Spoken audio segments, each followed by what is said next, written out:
Dr. Browning, rest in peace. And then Dr. Browning came out and he was like, "Did you think that was funny?"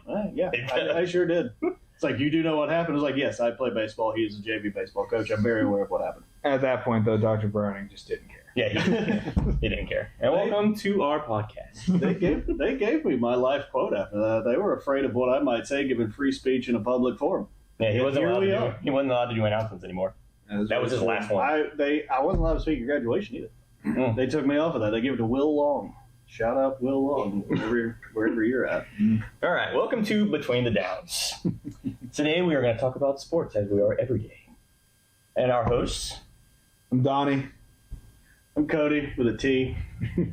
and James. All right, to start off, what do we want to talk about first? All right, I think first and foremost, we got to get in on this whole thing with the bad calls this past week. Yeah, I know the famous one, the Chiefs-Bills, Tony being offsides, has only been called 11 times this entire season, 3 times total last season. And what are your thoughts on that? I mean, clearly he's offsides. I get that, but I played defense in high school. I didn't play receiver or tight end and went out to the sides. But when you're sitting there and you're lining up to start that play, generally most of the time you're asking your refs if I'm good, you know? And normally they tell you, step back, step not. I mean, what are your thoughts? I mean, yeah, that's what he did. He didn't look at the ref. I mean, you played a little bit. Well, mostly tight end. Yeah. But as a wide receiver, you're supposed to look at the referee, tell him I'm on the line or off the line, and then he'll tell you to take a step forward, take a step back. I mean, that's on him as a professional. You'll learn to do that in middle school and high school. And I get that, but it seems like every single week, Tony, he's either making a great play or he's making a stupid play or he's doing both in the same game. But regardless, you're sitting there and you got Travis Kelce, future Hall of Famer, first ballot, making a spectacular play like this. Now, granted, if Tony doesn't catch it and they fumble, then we're talking about something completely different. But that wasn't the case. So you're losing. You lose and I'm not saying they were going to lose the game based off of that. You know, they had other stuff going on too. It's just very rare to see that called, and then you pick that moment in that type of a big game, when generally the Chiefs are normally getting that call. Yeah, and I was shocked to hear that it was called 11 times. I've only seen like 2 games where it was called, and it was always against Philly because they can't figure out who the center is or the guard. Yeah, so where I have a problem with it is that not that it was called because he was clearly offsides, but like, why did you let the play happen? Yeah, it should have been called dead. Because you let a legendary play just happen, and then you're like, no, his foot was on the line. But even as a tight end, or even a defensive player, if I'm lined up offsides, I have a referee yelling at me from the sidelines, "Hey, 7, back up, you're offsides. One step, there you go, you're good now." Like even if I'm that, like, are you not paying attention to be like, 19, you're offsides, Tony, you're offsides. Well, like I'm saying, what's the point of the line judge if he's not going to judge the line and let you know that, hey, you're off, you're on? Because you never know what's going to happen. And like I said, it wasn't the only egregious call. Both James and myself definitely had some egregious calls against us. One that continued to drive for Tennessee, one that stopped a drive for Pittsburgh. Do you want to go first on your egregious downfall on Monday Night Football? Yeah, it was pretty atrocious. I don't know if I want to start on the downfall, but the one penalty that really stood out, other than the pass interference on DeAndre Hopkins, that wasn't called. I will say that, yeah. Now, I'm not saying that Howard is going to intercept that ball, but he's definitely not letting D-Hop catch that ball. Yeah. Without D-Hop pretty much. Like, you can physically see him. He's up here. And then he is immediately ripped down to the ground. Like, change of position is ridiculous. Yeah, and then what was the wording they used for the shift? It was abrupt movement because there was a shift by the defensive lineman that caused the offensive lineman to false start, which that's the first time I've ever seen a call. And they didn't even jump across. Now, I've seen where they've done a shift and they've got over the neutral zone, getting into that position. And then it was called, but this was just straight down the line, a quick shift at the end, which, I mean, is that not allowed anymore? When I played defense, we did shifts all the time, whether you did Texas stunts, you shift at that last second because then they're thinking, oh, B-gap's open because they're sitting there pretty. and then boom, you shift at the last second, so only that whole play is blown up, and now we're blowing a whistle every time. And that took Tennessee from, I believe it was going to be fourth down, or no, it was fourth down, and then they gave them the first, continued to drive, they scored a touchdown, and then that pretty much started the downward spiral of Miami's defense, and to be honest, the offense too. I mean, I liked the game, and I understand Tyreek. I've been injured before as well. It's tough to get back out there, but if you're getting paid the amount you're getting paid, and you know that offense doesn't work as well without you on the field, you got to do something. Be a decoy. Figure it out. When you're not on that field, they know you're going to double up Jalen Waddle, and then they're going to put 8 in the box, and that's pretty much what they did. Oh, and it didn't help that they got away from the run game. When Tyreek Hill's not in there, yeah, you're averaging 6 yards a carry, and yet you're trying to sling the rock. It doesn't make sense. Plus, when you're not completing those passes, you are not wasting the clock. Yeah, don't get me wrong. To come back 14 down with 3 minutes left, that's improbable. hadn't been done in like 8+ years, 700+ games. So you're technically part of history, which was interesting. Twice in 1 year. Put up 70 on the Broncos, and then fell apart against the Titans. Well, like I said, but I think we didn't lose to the Patriots. Yeah, you didn't lose to the Patriots. Well, not many people are losing to the Patriots. Not many are. And I'll admit it, we definitely, it's tough, and it's no knock against Mitch. He's in the NFL, I'm not, but I don't really think he should be anymore. It's tough because, and the thing is, when you got a guy like Mitch back there who he had one good season with the Bears, went 12-4, and then next year went like 4. He flipped it, went 4-12, and then they kicked him out. But they had a good defense, if I remember. At that time, they were known for their defense, and they had a solid run game at the time as well. Yeah, but even then, though, he still was able to make some plays. Now, do I think we're number 2 overall pick, trade him to grab him? No. But we're getting sidetracked with Mitch. Let's talk about the call from your game. So I don't know what's happening with this, but you're on 3rd and 2. You got about $1.40 something left. You need a field goal to tie. That's it. There's no touchdown needed. You're not at 20 seconds left. Why in the hell are you throwing 2 50-50 balls on 3rd and 2? It doesn't make any sense. Now, I'm not saying that was the play call. It could be a Mitch Trubisky decision. And that's kind of been Mitch's knock. He's not afraid to throw a deep shot, but the problem is he misses more than he hits. And don't get me wrong, when he first came, I was a little bit excited because I thought he kind of turned his life around over at the Bills, backing up Josh Allen. But then you look at it, and it's like, well, he's backing up Josh Allen, that's fine, and he's learning from Josh Allen, but he's not Josh Allen. No one's Josh Allen. No one's Josh Allen. But my thing... Except Josh Allen for the Jacksonville Jaguars. Yeah. He's Josh Allen. But... Yeah, and like I said, there was a few things wrong. Defense led them to 21 points in the first half. You can't do that. I've said it the entire season. If this team only lets up 17, they're going to win. They will win for the most part. But the second you let up 20, you don't have Kenny Pickett in the backfield anymore. Granted, I'm not saying Kenny's a Pro Bowler, but he's definitely better than Mitch. There's a reason why he's got the starting job. And he knows how to get the ball down the field without turning it over and spreading it. Now, don't get me wrong, defense has been atrocious, and they found the link to the Steelers. They've lost 2 starting inside linebackers to ACL and Achilles, so they're weak on that. They're weak on the inside. What does that leave you vulnerable to? Running backs catching out of the backfield. That's how Zeke scored his first, and then passes up the middle. Hunter Henry on his first. Now. And again, Minka, or I think it was Kazee actually, is the starting free for them. He's a pinky away from tipping that ball out of Hunter Henry's hands.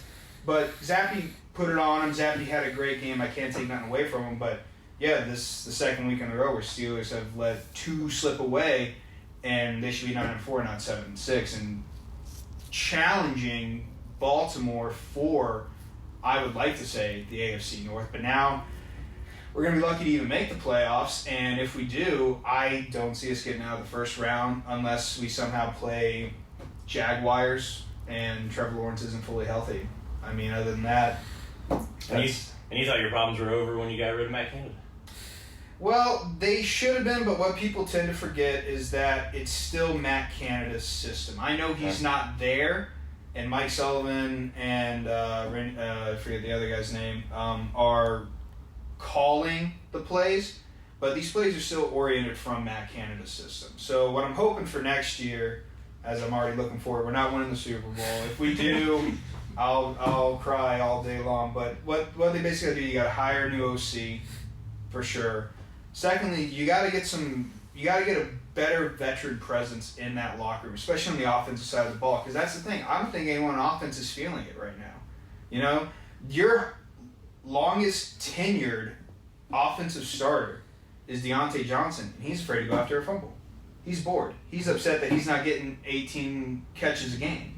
And that's not good for anybody. No one's in there. Like Big Ben said it recently, the culture's probably dead. I don't think the culture's dead there. I just think it's hibernating, and someone's got to come wake it up. Now, I don't know if that's going to be this season or next season, but you definitely got to figure something out because you're squandering this opportunity where Bengals don't have Joe Burrow, Browns don't have Deshaun Watson, and somehow we're still able to figure out Baltimore out. Like, the North is still available, and you're letting it slip away. They got a tough 4 games coming up. They got the Colts on Saturday. We've beaten them. I think I just saw the stat. It was 5-26, so we've gotten 26 wins against them since 1957. So it's definitely in our favor.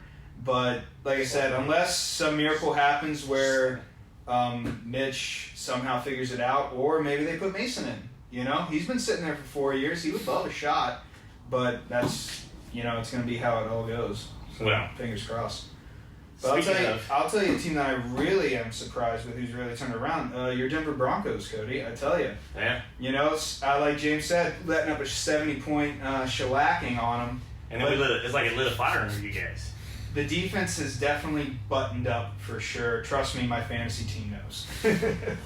Yeah, sometimes you gotta give up a 70 biscuit just to figure it all out.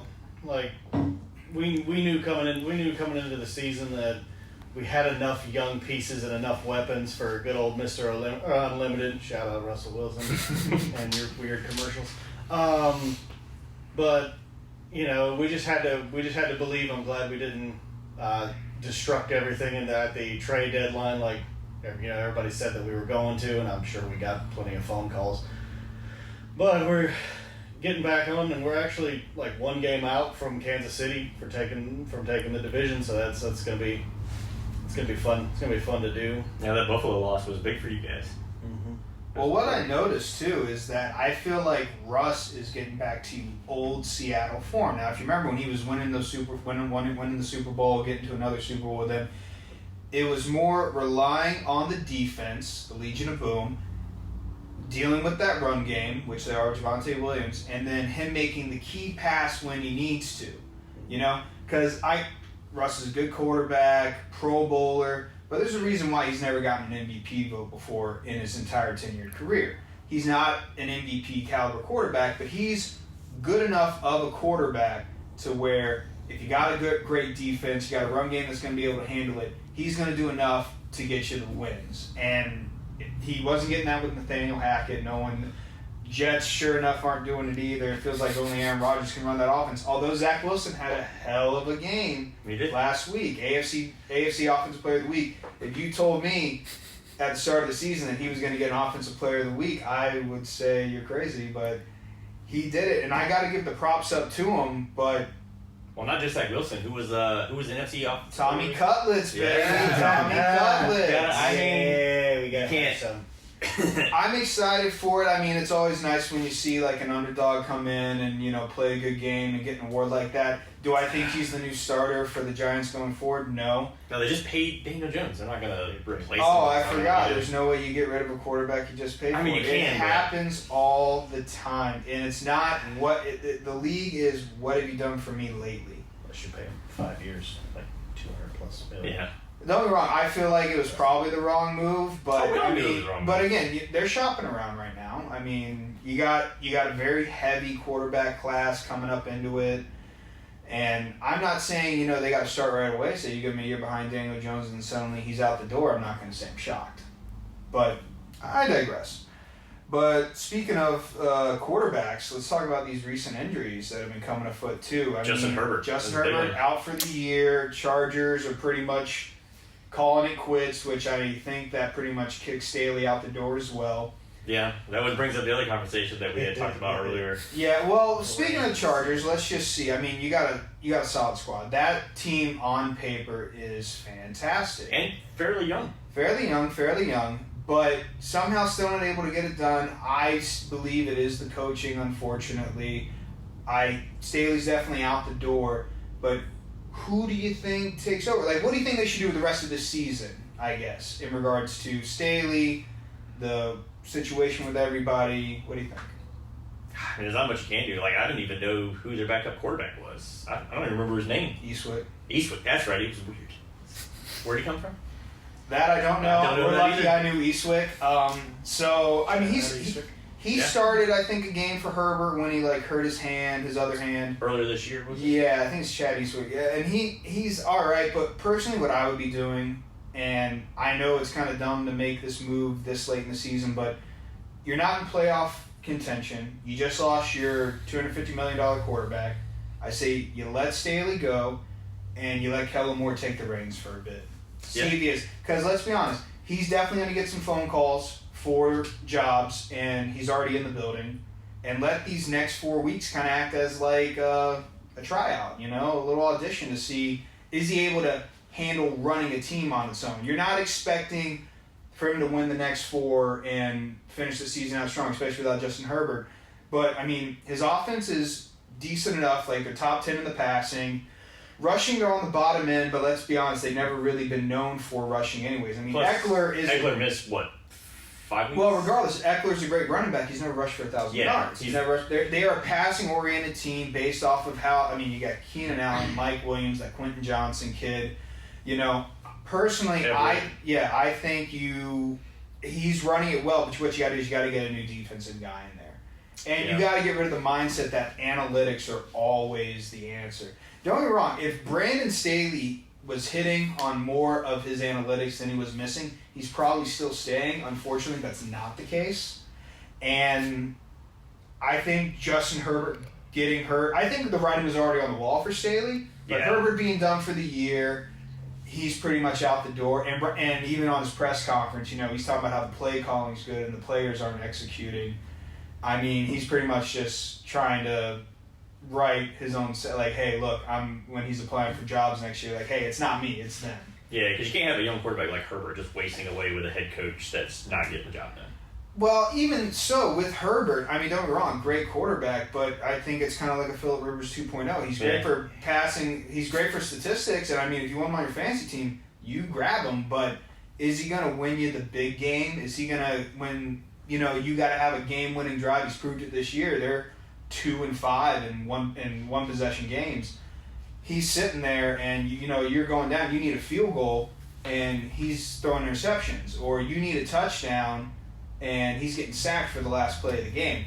That was always his knock coming out of college, was that he just couldn't finish games, or come back in games that he needed to. Yeah, and that's still kind of the case right now. And he's been dealing with different OCs and different coaches and all that, but I think I would say, like I said, give Kellen Moore a shot, see if he's able to at least handle a head coaching position these last 4 games, and then when Staley's out the door, you can still phone offers, but I would be giving Kellen Moore a call just to kind of see, because if you look at it from all the coaches that are out there, all the main coaches, a lot of the big ones, especially ones that have been winning Super Bowls or making Super Bowls outside of Andy Reid, are young, offensive-minded head coaches. Kyle Shanahan, Zach Taylor. It keeps going forward. Boom, boom, boom, boom. And could Kellen Moore be the next one? You're never going to know until you give a shot. But I'll tell you what, if he leaves out the building and then goes somewhere else, like Carolina, not saying he's getting that job, I think, or if he wants that job. Yeah, I don't think anybody wants that job. Well, not yet. Well, Tepper's willing to pay the money. That's the thing. True. He used to be a minority owner of the Steelers. He got out of that because he wanted to have his own team run it his own way. And I think he would pay a pretty penny if someone big came available like Ben Johnson for the Lions. I think he's definitely going to have his pick of the litter in regards to whatever job he wants. But whether or not that happens, I mean, that's where it's kind of heading for me, at least in the Chargers situation. Yeah. Who do you think is the big coaching candidates for next year? The big one on the market based on the news recently. Well, I mean, you hear the rumblings in New England about Bill Belichick and that his system is not working anymore in the NFL, and I would disagree with that. I think that the problem with that is a lack of player leadership in New England. But if you're gonna put it all on Belichick will certainly take it, because as a coach, no matter what happens with the team, like, you can't just point fingers, which I think may end up ending Brandon Staley's career in the NFL. Because if you're gonna take a loss and be like, well, we called the right plays, the players didn't execute. No, that on you as a coach, that falls on you and directly at you, and that's something that you have to, especially at a press conference, be like, this is my fault and I take this on my shoulders, and we'll just try to fix it and try to get better as coaches. Which might have cleared out a way. So I'd go ahead and let Brandon Staley just go ahead and finish the season and just let him see the door at the end of the season, and then just go ahead and slowly write Belichick's name on the door before he's leaving. Actually, it's just put Belichick right above Brandon Staley's name on his door to his office. Like inspiration. Yeah. Well, I mean, I've lived in Massachusetts, and I've had buddies that have lived in Mass and California, and they choose California every time. So what does that mean? Does that mean you think you're better than me? No. But I mean, to be honest, I don't think Bill's the issue. You got to be a certain type of player to play for Bill. Yeah. But you think Bill's the issue in terms of they've given Mac Jones more opportunities than he deserved? Well, that's what happens when you're a first-round draft pick. Yeah. Why do you think Zach Wilson has gotten so many opportunities and he's been benched so many times? You can't sit there and say, we screwed up the number 2 overall pick. We screwed up the number 15 overall pick. You have to ride it out, and hopefully the ship steers in the right direction. Unfortunately, it just hasn't with Mac Jones. Now, granted, the lack of players' talent around him is also atrocious, especially in the receiving room. And this is coming from a guy who had him in his locker room before. Juju's not a number 1. He's not. He's barely a number 2. And if he ever stops TikToking, which I think he might have done this year. He might be a number 1 on TikTok. He's a number 1 on TikTok. I don't know the receiver, but he might be a number 1 on TikTok. And they got Mike Gesicki.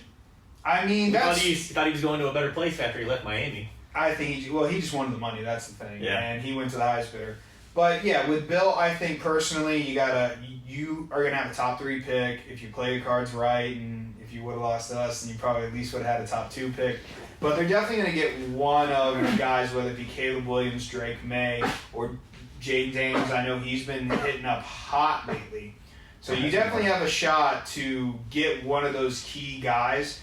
But I think you got to give Bill less control of the offense, Like, I understand it's the Patriots way, it's the Bill Belichick way, but that's fine when you got Tom Brady on the team. There's no Tom Brady in this draft. I don't care if they say Caleb Williams is a generational type guy.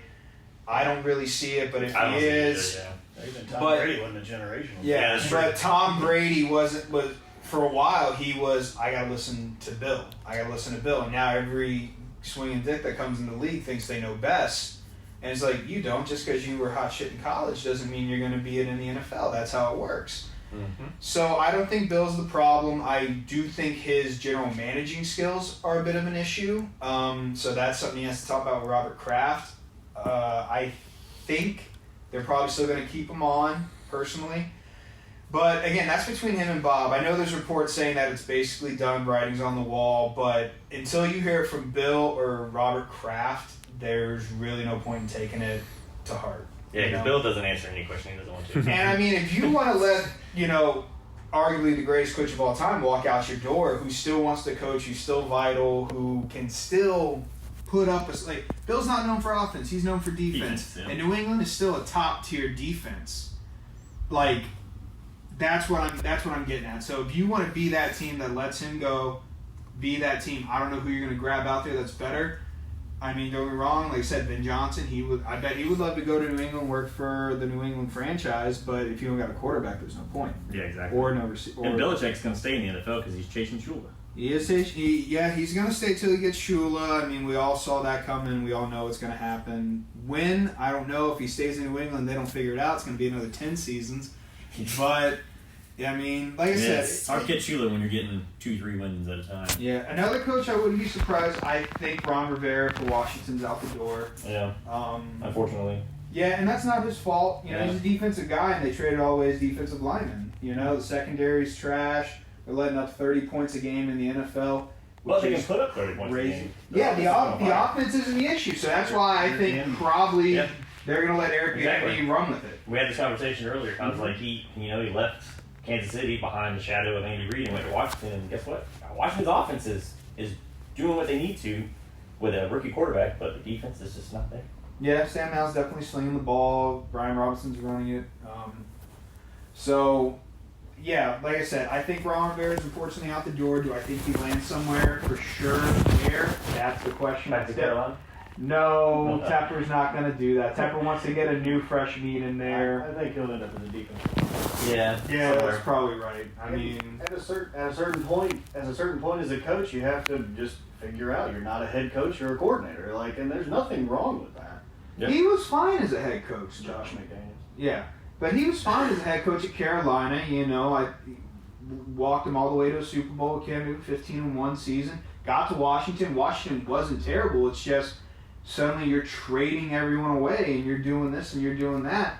And, I mean, when you're in the same division as the Eagles and the Cowboys, it's a tough one to be in. So, personally, and again, if it could happen, if Chargers somehow take Kellen Moore, I'd be like, hey, Ron, why don't you pop on over here? LA's nicer than Washington. You know, we got plenty of money. New stadium, bring it on in. And Khalil Mack and Joey Bosa. Yeah, that's something I could definitely get behind. And worth a shot. Plus, you can learn under the tutelage of him. And they can draft defense, because like you said, on offense, they're pretty set. And off the top of my head, I don't think any contracts are coming up. Eckler, you don't really know what he's going to be doing. Do you get Williams back next year? Well, the other thing is, are you going to keep signing Mike Williams? Either he gets injured, do you just deal with Quentin Johnson? Plus, this receiver class is deep. Yeah.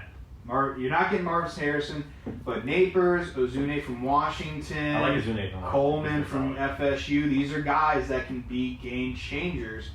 But, you know, like you said, that's in the offseason. You know, right now they're still trying to focus on this year and seeing what they can do.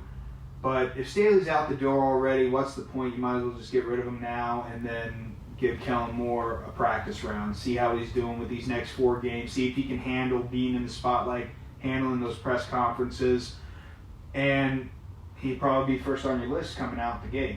But, you know, I'm not in that locker room. I'm not in that front office. I'm just making a suggestion based off from a fan. Yeah, that's what those fans do. We're just guys sitting at a table. Yeah. They take an animal that's not in the woods, and they put it in a cornfield, and just like, no, this makes sense. I mean, it can't be no worse than Sharknado. I mean, it is so much worse than Sharknado. Sharknado is a masterpiece. It was Sharknado 4 where they lost me. They went all the way to Sharknado 5. Masterpieces, all of them. Speaking of like the sharks, aren't they come out with another Children of the Corn? I don't know. I've seen something. I think they are. I just don't know when. It was on the other day on TV, and I flipped through it, and I stopped on it, and he was like, "Yeah, we're not watching this. It's scary." And I'm like, "It's not scary, not at all." Are we filming our random talk? Because I have an odd point to make. Can we stop all the corn slander? There's Children of the Corn, Sharks of the Corn. You know, the baseball movie where all the racist people come out of the corn. There's good things that come from corn. Like, it's delicious. Like, it's delicious. Yeah, they just didn't let black people corn? play. That's what I want to know. Who's knocking Corn's corn? a fabulous band. I mean, there's Children of the Corn. There's satanic. Yeah, kids they're that came promoting out it. like, You're saying who's knocking down corn? That's what they're I'm making it say. seem like bad things come from corn. Like, it's delicious. I mean, yeah, it's great. I mean, you can't process it. I mean, they're not like 5th grade writing of Luke Luke Bryan songs where it's just corn makes whiskey and whiskey makes my baby feel a little frisky. And it's like, wow. It's like top-notch writing there, somebody. Hey, top-notch. it don't matter. That man can rock a pair of jeans. I'm sure he can, but That's the oddest thing I think I've ever heard anything. Yep. No, said that's about Luke Bryan. literally what everyone always says. They just love when he's wearing a pair of tight jeans. To be honest, he doesn't really fit him out that well for me, but for a lady, I guess if that's what you like. He's got that weird double, and this comes from a dude that's had a double chin his whole life. He's kind of rocking it as well, so. Or how'd you have the old lady from Monsters Inc.? don't dare mess with Mike Wazowski. She had that weird neck too. Always watching. Our hot take of the day, Luke Bryan looks good in jeans. Yes. And Donnie is a Write quad it, man. write it down. Right. Nah, it's all about the cash for him. Just really like that. You can't really see him in jeans. You need that thigh beef in the jeans. Very true. What If kind of it's jeans are we talking? Are we talking Levi's? Are we talking a quality pair of Wranglers? I'm No, not we're talking talking- about Brett Favre. Brett The Favre man wants some rocks Wranglers. Levi's. We're He talking about rocks dungarees. Levi's. There are two things that Brett Favre wants. He wants Wranglers and then to take money to get women's volleyball at a stadium. Or send his dick to Jets reporters. Hey, I don't worry about that. She was very attractive. Doesn't make it okay. Just a side note. Funny, Yeah. just a funny take. Yeah, I'm that's a outrageous. funny take. Don't worry, Brett Favre's not going to be sending you dick pics, okay? Yeah, he'll Although probably- if he does, send him in. We'll see what we got going on. I mean, if we get big enough, we'll get sued for that. Yeah. Shout Yeah, out that's Pat McAfee. You know. yeah, shout out. I mean, I'm not worried about him. Yeah. All right, so we're gonna do our pick'em section now. Or Yeah, so on the pick'ems, we got all the games this week. Unfortunately, we can talk about Vegas if we want, but they're kind of beating the Chargers right now, so we're going to skip that one. Yeah, Brandon that's Staley. actually kind of shocking. No, not really. Not really. We just had a whole discussion about how Justin Herbert's out the door. Yeah, no, that's why I was joking. I have a But, we have a Kilmer moment where they just might As I said, fire tonight's Staley game was at halftime. not interesting. You had Aiden O'Connell versus Easton Stick. Mustache. Yeah. But if I saw that on a fight card, I'd be like, who, what? Well, it's still better than what college produces half the time. That's true. So, first game started out, of course, Pitt Indy. I discussed it earlier on. We've beaten them, 26 times since 1957. But you are dealing with Mitchell Trubisky and the offense that doesn't want to do anything. If the defense can start out hot, hold them to under 17, I think we get the win. I hope we get the win. So I'm going to say they get the win. What about y'all? I have to go Indy, I think. You said it earlier, and it's just the jinx, That's fine. You're dead to me, Cody. I feel this is a bounce back game for Pittsburgh. Just with TJ Watt coming off everything and actually being cleared from concussion protocol. It's being looked at, though. We'll talk about that later. I don't make the decision on who gets concussion protocol or not, but whatever. I feel like it's a bounce back game for Pittsburgh, and one that they need to win to keep their playoff contentions alive. And Very much so. They typically Both don't teams. lose. Both teams. You're looking at the 6th and 7th seed right now, going at it. Like I said, I think Pittsburgh bounces back. I'm gonna make bold prediction: T.J. Watt, 1.5 sacks, over under. Let's see what happens. Against Gardner Minshew? Yeah. I think- Minnesota, Cincinnati. Now, We don't know who's going to be the quarterback for Minnesota. Nick Mullins. Right now, it's Already Nick said Mullins. Nick Man, Mullins. the starter. Nick Mullins getting the start. Justin Jefferson expected to play. They're still in the playoff hunt. But Jake Browning has been I gotta playing. go Cincinnati with Jake Browning. I go Cincinnati. He's Okay. been hot. I feel like Minnesota's still going to end up playing Josh Dobbs by the end of the game. I just don't think it'll be enough against Cincinnati with Zach Taylor being able to make the best out of Jake Browning situation. Yeah, I mean, either way you slice it and dice it, you still got Jamar Chase on the other side of the ball, and that Minnesota defense just isn't good enough to stop him. And Joe Mixon's doing great, too. Yep, Mixon's been hot. Joe Mixon, So, yeah, I'm going to go Cincinnati. It kills me, considering we are super airtight in the division, but it's probably going to be Cincinnati. This one's a good one. I'm going to hand it over to Cody for this one. Denver, Detroit. Where are we feeling? I feel like Denver's riding a hot streak, but I don't feel like it's going to be enough. Well, Detroit's on it down, though. Because Detroit has had a very questionable effort the past 2, if not 3 games now. Yeah. I feel like Dan Campbell's going to get that turnaround, and it's going to be a very competitive game. Probably won't be that high of scoring game, and I think because of that, I think Detroit actually ends up taking it. I think it's going to be the opposite. I think it's going to be more points scored than people expect. Goff's been trash lately, and it's killed my fantasy team. I will admit, he knows it's been awful. But I think Detroit bounces back. I think Goff has a decent game, and they pull this one off. Yeah, I'm with it too. Just, Denver's doing great, but like I said, they're riding a hot streak. Definitely due for a loss up and coming soon. And even though they're one game behind the Chiefs, I still think Chiefs are going to take that division. So this will probably be the game that separates them. I'm going to take Detroit for sure. This one I feel like should be pretty easy, but depends on which quarterbacks we get. Miami Jets. James, send it over to you. What do you think? It just depends on the offensive line. Our line's been trash, and the Jets have always been known for the defense. So it just really depends on if we get any blocking up front, whether Coach McDaniel sticks with the run game for once and doesn't bail on it way too soon. But I still think the defense is going to step up after that performance last week, and I think Miami comes away with it. And I honestly don't think it's going to be that high scoring. I think we stick to the run game. I think the defense steps up, and I think that's going to be the script that they go by.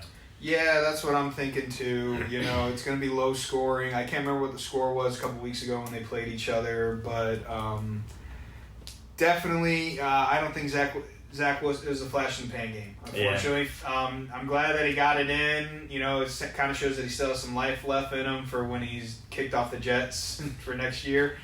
But Miami is gonna come in. They're gonna win it. I'm gonna probably say an over/under of 35 total, yeah, I think which would probably be the case. Yeah.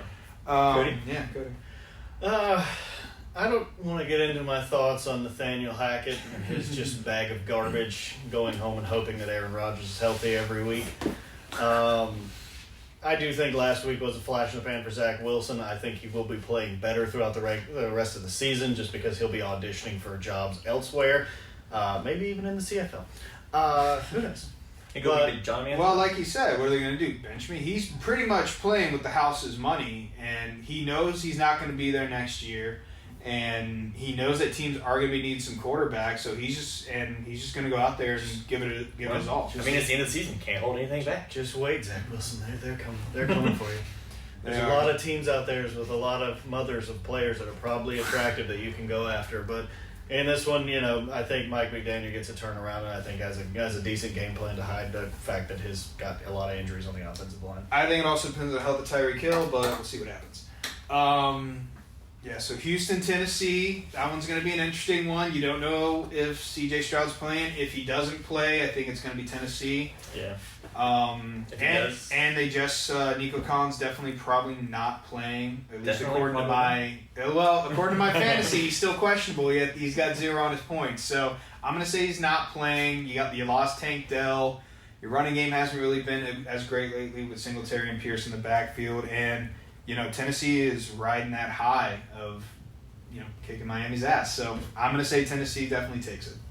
Yeah, I think Will Levis is, we talked about this earlier in the year. I think Will Levis is going to be good in the NFL. And I think if C.J. Stroud doesn't play, I like Tennessee winning this game. But if C.J. Stroud plays, it's closer than you think. It's closer than you think. And if it comes down to a shootout, I think Houston wins. But I still, as of right now, I think I got to go with Tennessee. Okay. I mean, C.J. Stroud is a difference maker, but if he doesn't play, you still have Captain Neck next to him at the number 2 spot in Davis Mills. Don't count out Davis Mills. I forget Davis Mills is there. Shout out to him with his helmet way above Stanford shout out, go Trees. Yeah, with his helmet way above everybody else's because his neck. That being said, I still think Tennessee takes it. I think they're hitting their stride at getting close to playoff time. Yeah, and Will Levis finding his footing. Well, also Mike Vrabel, I think he's coaching for his job too. Yeah, that definitely helps. But I think they found a guy in Levis, and hopefully it turns out maybe they'll be able to keep D-Hop on there too, get him some help in this big receiver draft. But we'll see. If D-Hop can keep pulling down defensive backs, then there'll be that he can do. It's an offensive all day. It's an offensive series for sure. Yeah. Tampa Bay, Green Bay. This one's going to be interesting. True. That is an interesting one. Battle of the Bays. Well, Jordan Love had a pretty bad game last week, but he's been playing really well, so I think he has a bounce back game in this one. Mm-hmm. And I like Green Bay. I think their defense is just a tad too much for Tampa Bay. Though Tampa Bay's offense has been pretty good, but their defense is not great. All right. What do you think, Cody? I'm going to ride the Baker Mayfield train on this one. I liked him coming out of Oklahoma. Just a highly competitive individual. Mike Evans obviously is going to bounce back from one catch for 8 yards. Yeah. Shout out to my fantasy team. He was not on it. I was playing against him, so that worked out for me. Yay, win! I'm in the playoffs.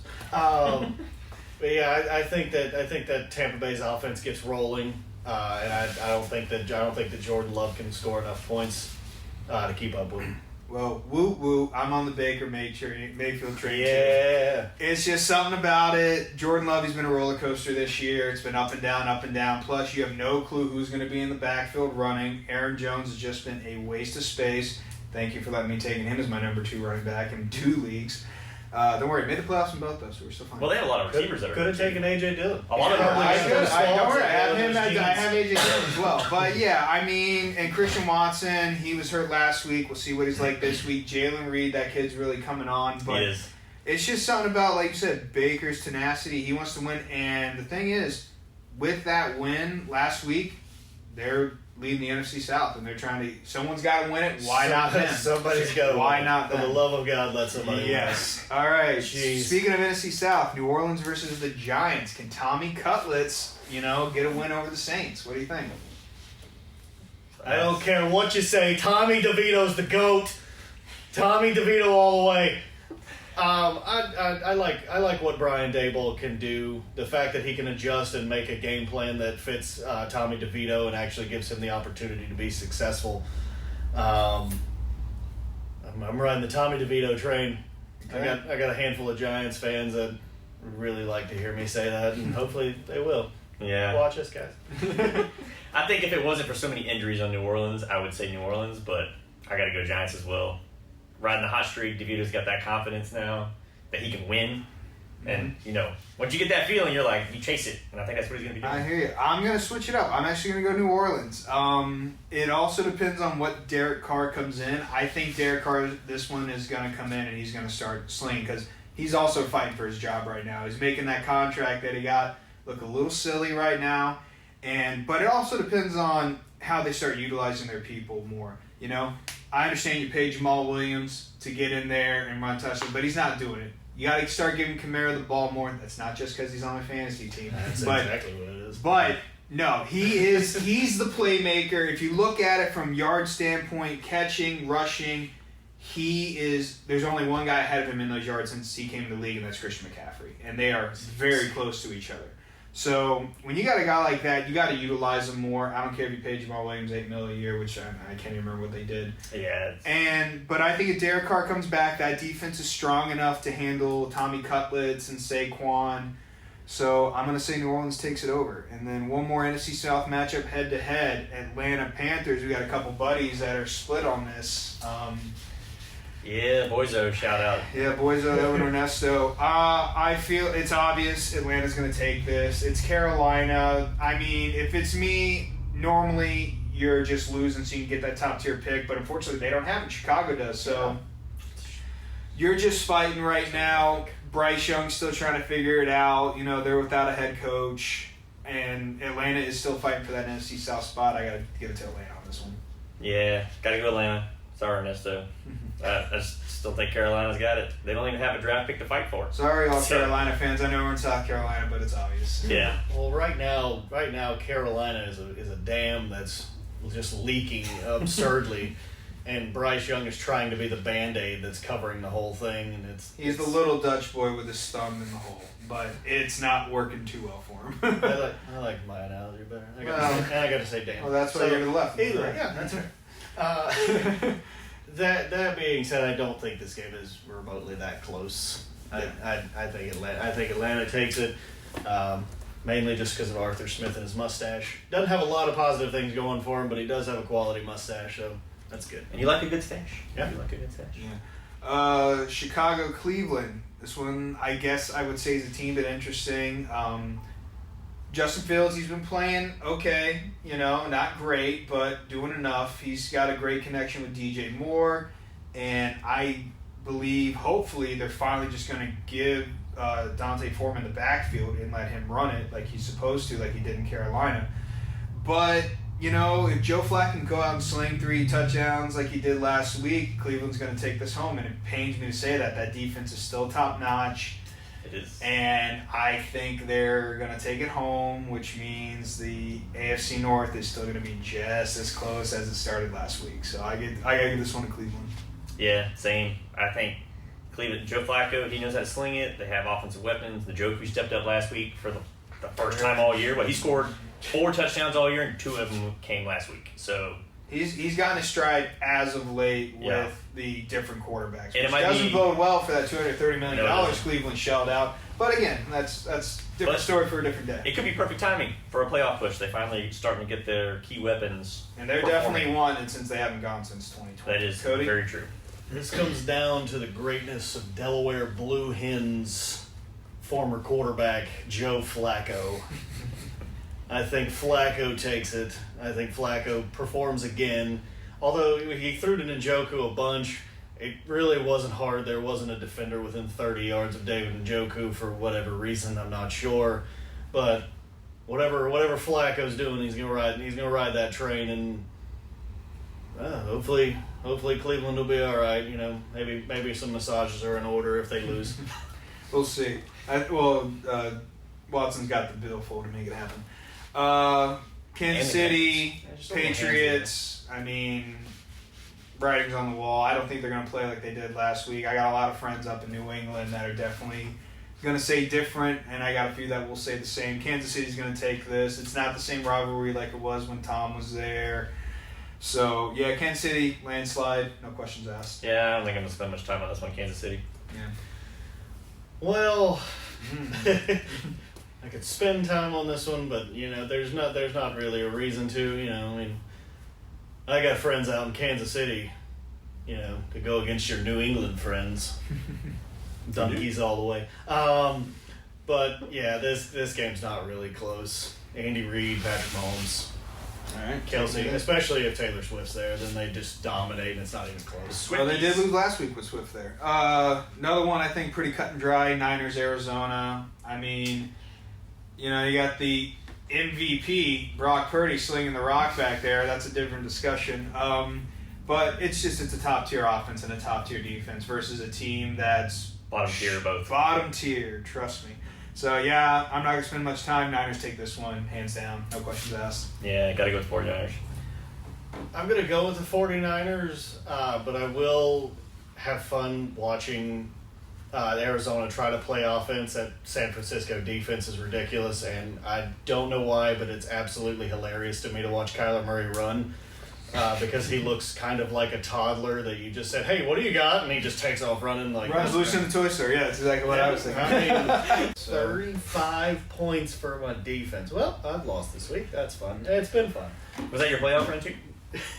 It's Thursday, and I'm like, that's already done. Pack it up. Well, that happened to you 2 years ago with wasn't it Thursday night when Kamara went for it was the Christmas Eve Kamara Saints game, pretty much like first of the year or right at the end, and Kamara put up 51, and I had Kamara, and the guy who was playing yard texted me, he's like, congratulations. Yeah, and it was the finals, and he had that also happened. Is that when he finished with 5 touchdowns? He actually finished with 6. Should have had 8. That's right. Taysom Hill took one, and one where he was wide open. They should have thrown the ball, and they threw it out the end zone. Yep. Are we back in? Yeah. I don't remember. What were we talking about? Oh, we're on a game that I think is going to be a big old shootout. Washington Rams. Yeah.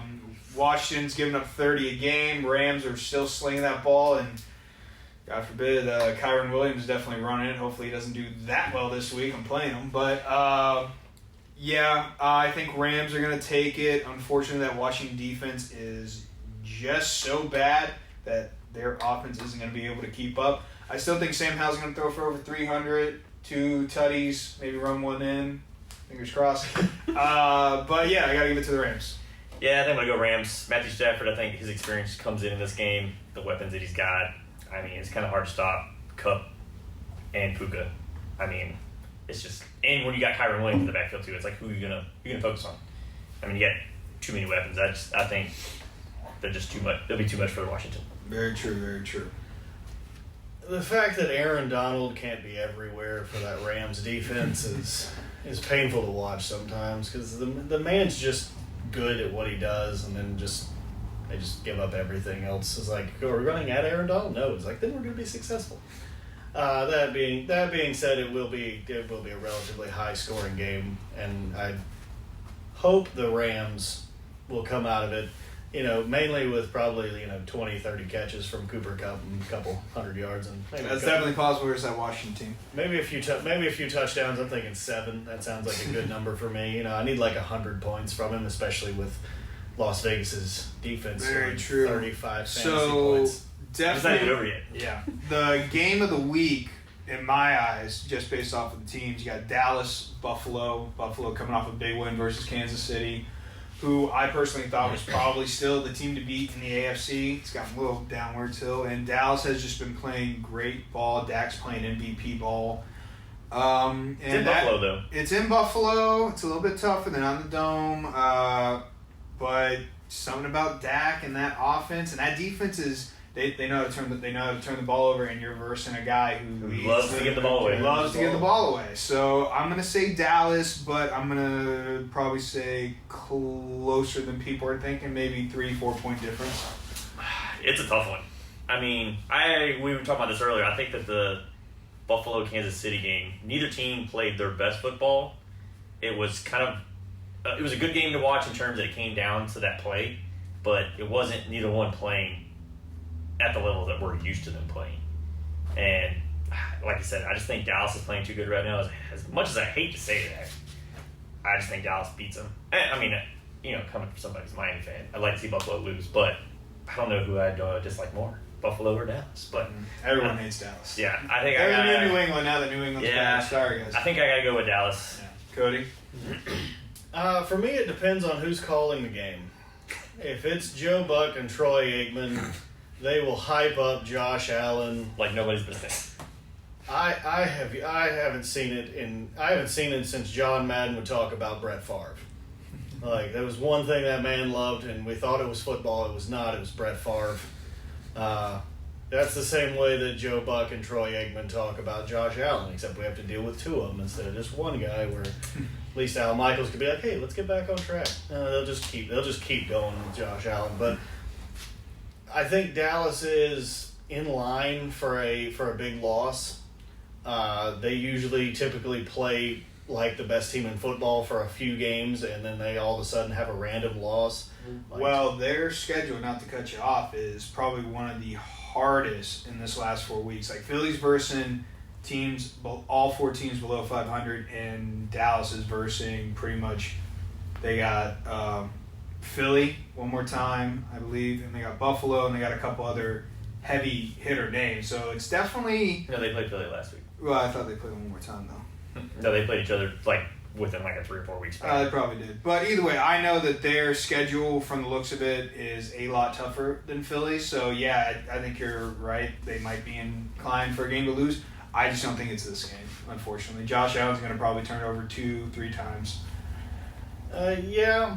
I think he will end up turning the ball over a few too many times for comfort, but I think ball put in his hands in the final drive. I think that he will drive down the field and probably turn it over again. That being said, swerve, I'm going with Dallas. You think Bland gets another touchdown? He's already got the record. I know, but do you think he gets another one playing a guy who gives the ball away a lot? If he gets one more, you might as well. Unfortunately, I don't think they'll do it, but you can write the defensive MVP trophy for him, in my opinion. But it all depends.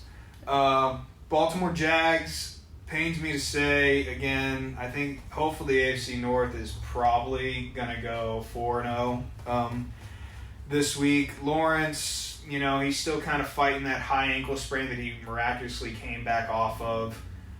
They're dealing with Kirk. Don't know if he's playing. I believe he's not.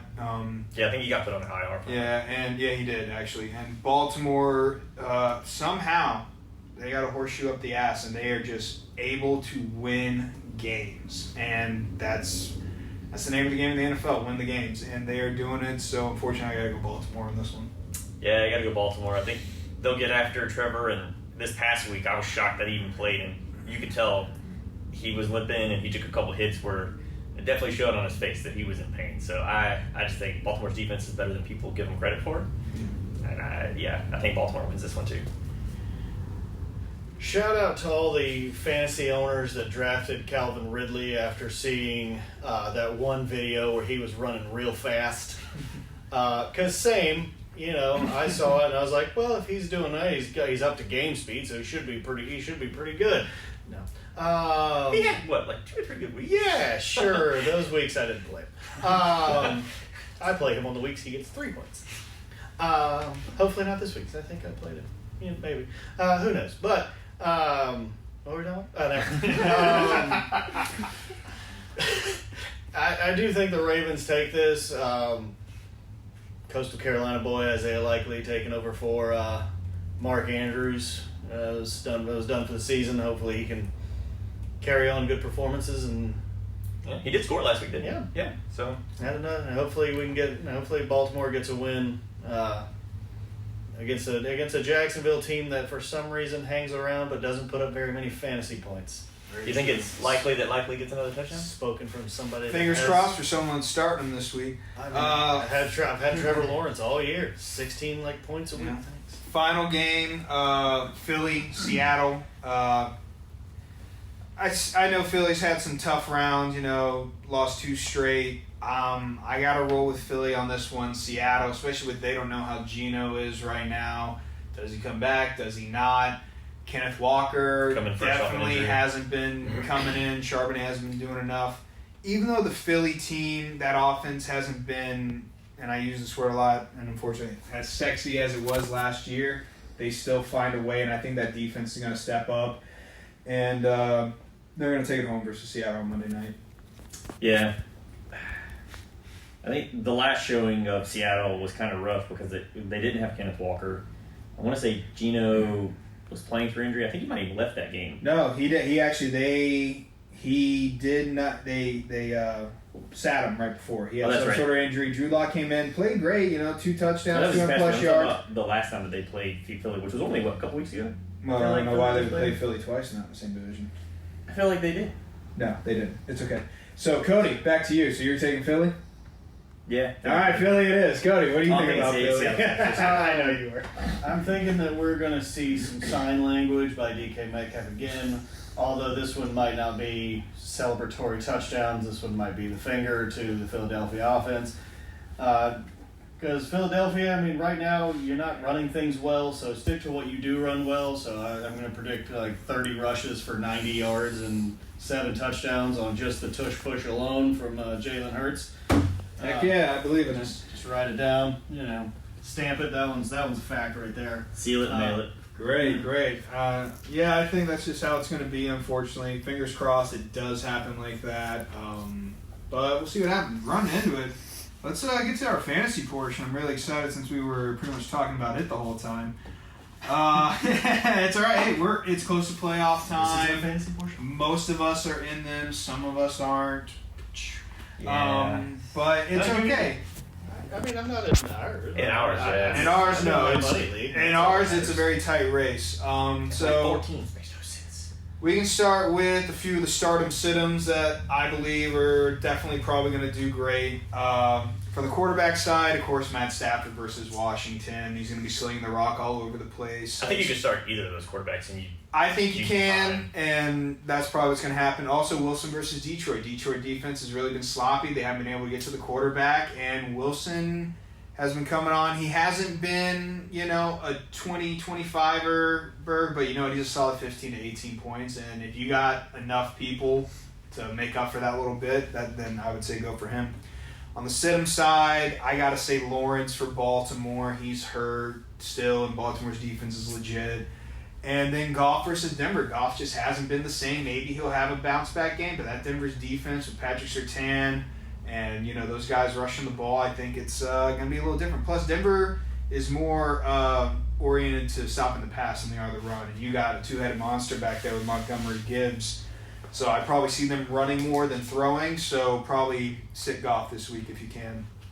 Running back-wise, Mixon versus Minnesota. Dude's been on fire lately, running for touchdowns, catching passes. So I think he's going to take it in on Minnesota for sure. McCaffrey, obviously. Yeah, Just the main guys, but these are like those extras, you know. Every week.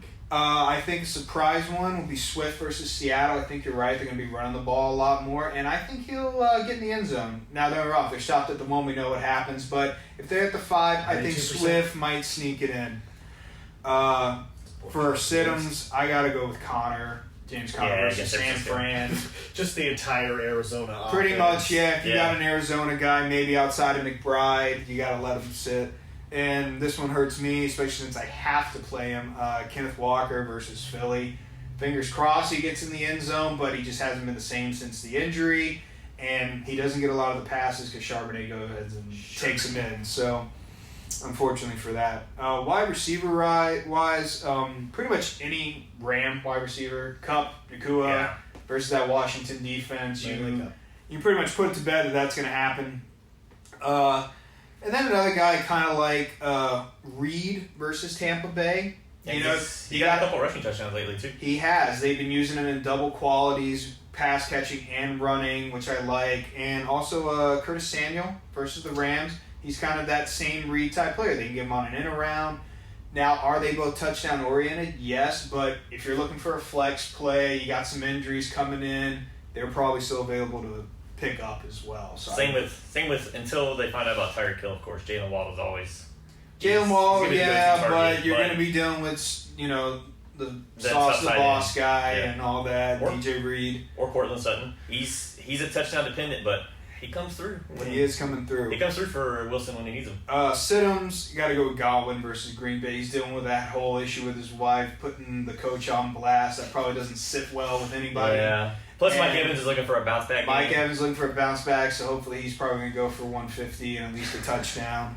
And then this one hurts me a little bit, but Pickens versus the Colts. I'm sorry, he just hasn't produced, and it's not his fault. I mean, they're putting him on hitch routes and slants when he's a big playmaker. You got to let the ball throw deep. But also, Mitch loves Deontay Johnson, and so that's who he's going to roll to. So Pickens, you gotta have to let him sit. I was hoping he would like Freiermuth, but that didn't happen. Unless Deontay Johnson's not paying attention in the ball. Well, we'll get to that right here. Tight ends that I love, I gotta say McBride versus the Niners if you're gonna play any Arizona guy. Because they're still dealing with a little bit of the linebacker situation. They lost that Fluahadi guy, I forget his name, the free safety. Mm-hmm. Yeah, they lost him to injury. So that middle's a little bit more open, but Fred Warner's still a beast. Likely versus the Jags. He's basically not Mark Andrews 2.0, but Mark Andrews 3.0 maybe. Yeah. A couple versions down, but he's definitely fast, able to put him out on the edge if you want to, and he'll make the catch. And then Njoku versus the Bears. I mean, he's been hot lately. If Flacco's slinging the ball like he's supposed to, then I'd say Njoku's definitely worth a start. Yeah, and Flacco is showing him a lot of love. So a lot of love. He loves it. He's a good safety blanket. Get the ball around, Daddy Flacco. Oh, yeah. Hunter Henry versus the Chiefs, definitely my first sit-em. Unfortunately, he did great on his birthday. Good for him. But, that was last week, and this is this week versus the Chiefs. I think they're going to pay extra special attention to him, especially with Stevenson out. Elliott's fine, but I think they're going to focus on Hunter Henry for sure. Same with the other side of the ball, though. I mean, with Kelsey, it seems like teams lately have zoned in and kind of figured out how to stop Kelsey. They have been, but the difference about Travis Kelsey is he's not route dependent. He'll move around, and Patrick knows that. So I think that's pretty much a safe play. You don't sit Travis. Yeah, you don't sit Travis Kelsey. I'm just saying he's. It's been tough on fantasy owners. Another sit and I thought he was going to be having a bounce back year since he come back from the with Freiermuth versus the Colts. Unfortunately, Mitch doesn't want to throw the ball over the middle, or if he does, it's into the other person's hands. So yeah, unfortunately, Freiermuth's going to be a sit. I hate to see it. Hopefully, he does have a great game, but you got to deal with what you got to deal with. Defense-wise, Falcons, of course, they're versus the Panthers. Yeah. I mean, it's obvious. There's no point. You're definitely worth it there. And then Kansas City versus Patriots would be a decent one too, but yeah. Kansas City versus Pats, that's the next on my list, just because I think New England had a flash in the pan game. Fortunately, it was versus us, but Yeah, I think they're going to go back to the old way, and they're going to score less than 7 points. I don't think Bailey Zappi strikes twice. No, definitely not. Zaps twice. And I think they could probably get it done. I like Dolphins versus Jets. They definitely, because Dolphins definitely have a shot to, get a defensive touchdown either way, or block a field goal, block a punt, get some picks, especially with Zach Wilson. Now, if he plays like he did last week, it's a different ball game, but we'll see how that goes. Speaking of Dolphins-Jets, definitely sit the Jets defense versus the Dolphins. They're looking to come back and really throw points on a divisional rival. Is it going to happen? No. But I still think they're going to probably put up 21. It's not a gamble you're willing to take. Yeah, not a gamble you're willing to take this close to playoffs. And then Bills versus Dallas, either one of those defenses. That game's going to be a shootout, and you're just kind of hoping for, a pick six or something like that. And I know Josh Allen loves to fumble the ball and pick the ball, but he also loves to rush and pass for a touchdown. It's hard to bench Dallas' defense, though, because they've just been, fantasy-wise, they've been great, but Bills' offense has really stepped it up since they fired Ken Dorsey. Yeah. So, and Joe Brady's been running it. So I think it's going to be a shootout. Definitely not worth it unless, they're defensive touchdown dependent for me, personally. Rolling over to who I think special pickups are that people are still hanging out in free agency market. A couple of names this week. One kid that's really came on, Chase Brown, Cincinnati, the running back. He popped out of nowhere. Mixon's still going to get a bulk of the carries, but you know what? He's great in the passing down, so if you're in a PPR league and you're looking for a safe flex play, I think definitely worth it. And that brings up Jake Browning. It does bring up Jake Browning, the quarterback. If he's available. I think his play 2 weeks ago got him enough to get in there, and people have already swung him. But there's probably some leagues he's not I'm sure there's some leagues if you play in a 4-man league for some odd reason. Yeah, exactly. And Joe Flacco, if he's available, I think who's versing, that's definitely a possibility. And Tommy DeVito. Hey. If he's there for the rushing, that's not bad. He helped me in a pinch last week. If you're in a 2 quarterback fantasy league, then Tommy DeVito would be a pretty. Yeah, he's solid if you have if you have C.J. Stroud, you're not sure. A lot of teams in those predicaments where your quarterback's borderline and you don't know, or you had Joshua Dobbs, and then all of a sudden it's like. There you go. So. Another guy who I handcuffed in one of my leagues, Tyson Chandler. With Madison and the injury, he's due for a big game. Plus, he's got that pass catching ability. And like I said, I think with Nick Mullins coming in, he's going to be looking for some checkdowns. So, people are going to be focused on Jefferson and Addison and Hawkinson. And say that 3 times fast. And I think they're going to be doing a bunch of checkdowns. So I think Tyson Chandler definitely worth a pickup. Also, another pass catching back, Jared McKinnon. Yeah. Checo's dealing with the shoulder injury. And Hilaire's there for the short downs, but he's not a receiving back. He's not a receiving back. And to be honest, whenever they get close down to that red zone, McKinnon's generally in because they love to either do a little check punch in. Yeah. So I would say him. Receiver-wise, somehow still available in some leagues, OBJ. I don't know why. He's definitely worth a grab and hold minimum because he just has that big playmaking ability. Again, this is more of a flex deal. Or if you got some wide receivers that just popped out and you didn't draft wide receiver deep, I'd say definitely worth a shot. Another guy, Curtis Samuel, kind of like Jalen Reed. He's able to get a couple catches here and there. Sam Howell definitely likes him. And he does have that run-making ability on the jet sweeps. So I'd say definitely worth a shot, especially versus the Rams. I think it's going to be a high-scoring game. Maybe he gets one of the touchdowns. Well, another one for New Orleans. Shaheed, if he's healthy, he's been a scratch, but they use him a lot. And with the injuries that New Orleans is having, he's in line to have a game. He's a big play guy, which is definitely great. He stretches the field, and they utilize him everywhere on the field. They do utilize him. Another guy I like had a big game last week with Tommy Cullets, Wan'Dale Robinson. It just seems like whenever Tommy was looking for somebody, they found him and he was making the play. So maybe they roll that into next week, and sometimes you never know. And then Noah Brown, like I said, if Stroud doesn't play, then it's not really worth it. But if Stroud plays, you got Nico out, Tank's done. Noah Brown's the next guy up. He's proved he can definitely make the catches, especially on the deep route. It's possible. I'm not saying yes or no, but we'll see how it goes. I like him. And Davis the Neck Mills. Davis the Neck Mills, yeah, we'll see. But yeah, I'm looking forward to it. I think it's definitely interesting now because we're in crunch time. Some teams are already starting playoffs. Some are on that verge, that precipice. If you're like in a 10-man league, this is your last week, and you're fighting, and those are some guys that I think can maybe help you out, get you over the hump, especially with all the injuries that have been coming in. Yeah, and I'm sure more to come. Yeah, definitely more to come. And for those of you that are not in the fantasy playoffs, Move on with your life. it's nice, isn't it? Yeah. You just don't have to worry about it. You can watch football for football. Oh, my girlfriend hates it. She's so pissed that I made all the playoffs because she's just like, I got to deal with 2-3 more weeks of you shouting at screens, and I'm like, you're damn right. It's correct.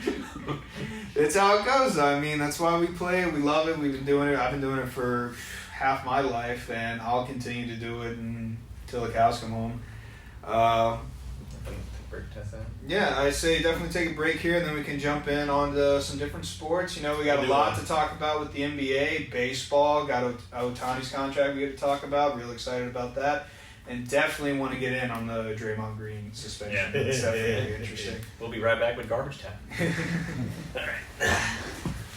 Did you do a commercial earlier?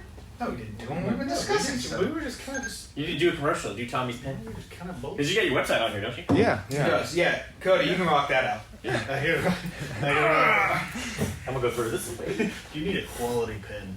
Sell me this pen. I have a quality pen. You gotta sell me this gotta pen. shout out Do me a Tommy. favor. Do me a favor. Write your And his name down on podcast. that pad.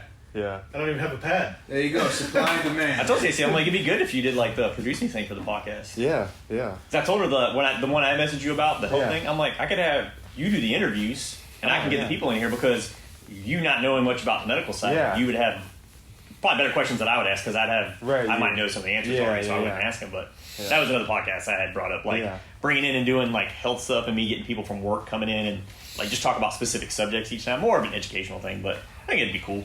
Yeah. What do you think? More down, More down. Thinking down. like Jay-Z. backwards, side cap it. You know, no one does side caps anymore. No, it's coming back. Isn't that the was it Brian Robinson's friend does those hats? And when he the first one that brought those hats on? For what? Was it? Oh, the big hats? I Yeah. can't remember who did the big Wasn't it hats. Robinson for Washington?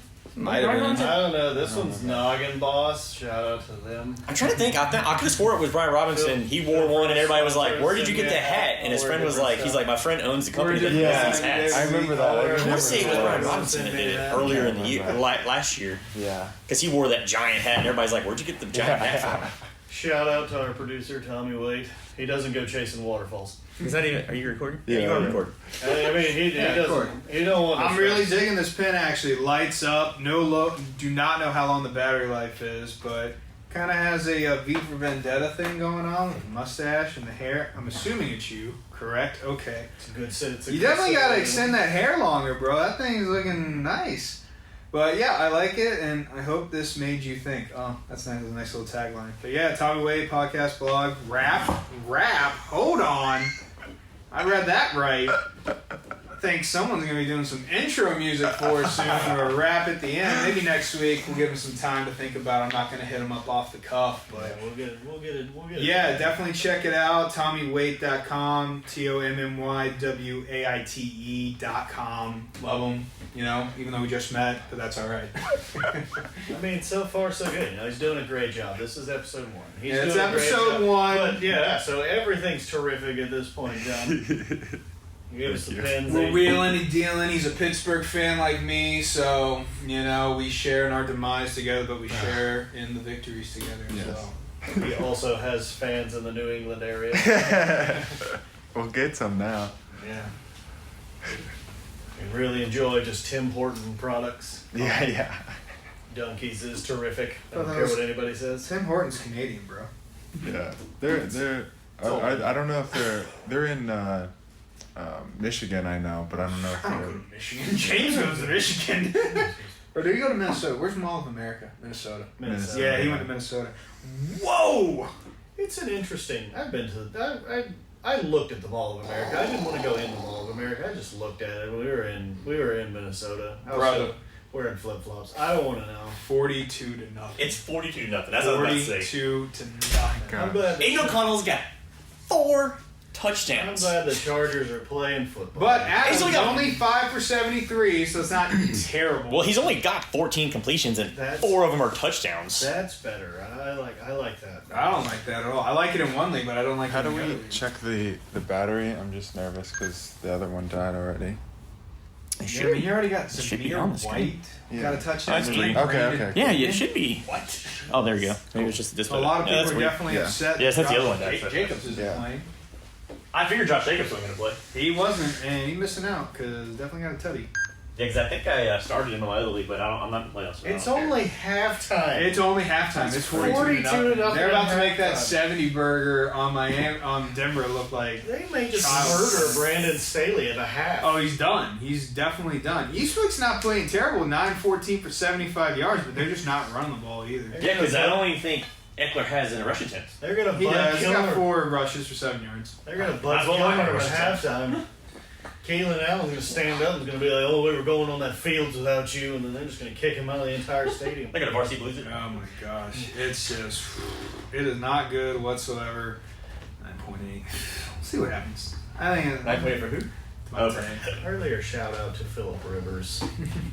The man trash talked and was very polite. But It was very, very polite. It was like if Pastor Chris was trash talking. It was, It's it literally was. It was just terrific. How many kids has he got now? Like 12. I 11. don't know. Very, 11. It's still 11, I'm pretty sure. The man. God, I was joking when I said 12. I didn't know it was that close. Yeah, it's up there. It's up The there. man was very fertile. He liked to throw touchdowns as well as interceptions and yards and have children. He wanted to create a football team because he knew the teams that he always had, it was all him. So he was like, let me just make my own team. Oh, yeah. Jeez. So, back into it now. I think we got to jump in. We're sticking with the same sport, but different little style here. College football, you know. We're in bowl season. First bowl is actually this Saturday. Myrtle Beach Bowl. Brooks Stadium, CCU. Alum. Seen it. No, technically I was He's alone. been there. Yeah, he's been there. He's been to the stadium. We've played on We've played on their golf course. Yeah. We did. That's a thing. Yeah. That is a thing. Technically I am alone. Technically. You got it. All right. Yeah. Anyways, so Myrtle Beach Bowl started out. They got Georgia Southern versus Ohio. Miami of Ohio. Yeah, The Miami, Bobcats. Ohio. No, Ohio University. Ohio University, the Yeah. Bobcats, yeah. Yeah. I'm taking Georgia Southern over them. I mean, I saw them play a couple times. I just, these bowls, they're important, for these kids. But yeah, Georgia Southern, I'm not going to spend much time on it. Yeah, I don't really know either team, so I'm gonna go Georgia Southern, I guess. It's the There you closest go. team. I'm going to go OH. No, I'm just kidding. I'm not going to do that. Please don't do that. We're going to go Georgia Southern on this one. Georgia Southern. All right, the Cricket Bowl. Some of these, there are probably other names involved with it. This is a quick short list. It's a small animal. Yeah. Jumps around. Trips. Florida A&M over Howard for me. Florida A&M, they've been playing okay, so I'm gonna roll with them on that one. And yeah, who's Howard? Howard, it's a Duck. black university, African American university. Sorry. Oh, boy. Now we're getting getting first sued. episode. Sorry, it's a predominantly African American university. Been fun. I believe in the Georgia area, but do not quote me on that. I'm not 1,000% true on that, but I know predominantly African American. But yeah, they got in Florida A&M, which I also might think might be predominantly black. I'm not sure. I don't know why I keep jumping in on this, but yeah, I'm taking Florida A&M over Howard. We're just leaving you out on an island by You're leaving yourself. me out on an island. I appreciate it. Yep. Yeah, A&M, I guess. The boat. I know it's tough when you When it comes to the small, you out. I Yeah. don't really know. Carrier Bowl, Jacksonville State over UL. They played great. They were fighting. Miners, right? Something like that. UL, they're the miners. I'm not. No, the Raging Cajuns. Raging Cajun. Oh, that University I'm thinking of Illinois. UNLV. You're thinking Yeah. Yeah, Jacksonville State. They were one of the teams like JMU. Trying to fight for bowl season eligibility. They got in because not all the teams made bowl eligible, so they kind of got in. You can play. So I'll go I'm- Cajuns. I like the name. Really? All right. I'm going to go Jacksonville State. I think they wanted a better bowl game. They probably deserved a better bowl, so I'm going to give it to them. Yeah, probably good. Probably Jacksonville State. Haven't really heard much from the Raging Cajuns this year. No, especially with Coastal being in their same conference. It's just been kind of lackadaisical. It is hard to understand it sometimes. So. Yeah. Pure Bowl, App State and Miami of Ohio. I got to roll with App State. Yeah, you gotta go know, App State. they know how to win a game personally. The Red Hawks don't have Roethlisberger anymore. Yeah. New Mexico Bowl. You got New Mexico State versus Fresno State. I got to give it to New Mexico just because you're playing in the New Mexico Bowl. Yeah. I mean, it just is very obvious. Same. Yeah. Speaking of another interesting one, you got the Starco LA Bowl with UCLA and Boise State. I got to go with UCLA. I think they play, they played in the Pac-12, play some tougher teams than Boise State did. And, I just got to take UCLA, unfortunately. I think Chip Kelly's going to get it. Yeah, Bruins. I feel like you can just make up a name of a bowl and just throw it in there. And That's what half these are. These are what half these are. The Cricket Bowl? Come on. Yeah, there's other parts to it. The Radiant Tech Independence Bowl. That sounds fast. Dude, what? Yeah. Texas Tech and California. They have Texas Tech as the favorite, but I'm going to roll with California on it again, unfortunately, because they're playing in that Pac-12. You versed a lot tougher teams than Texas Tech, and I'm just going to roll with Cali. So I'm going to go Tech. Red Raiders. Yeah, sometimes you gotta go Red Raiders. Red Raiders. Okay. Yeah.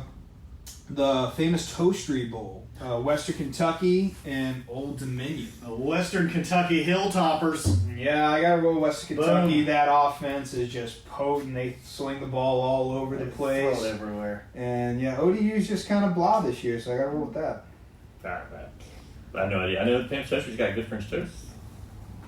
You're just here, aren't you? I'm just here. Okay. Got the Frisco Bowl, University of Texas, San Antonio. I got them going over Marshall. They played a really good year this year in the American Atlantic Conference. I think they won it. Maybe they were right behind Tulane. Actually, I think they did win it. Did you watch them? I have seen them play, yes, actually. So thank you very much. And Marshall, I don't think, we are Marshall, but we are gonna lose. So I gotta go with UTSA. Thundering herd, but we have never heard of you. So Yep. the next.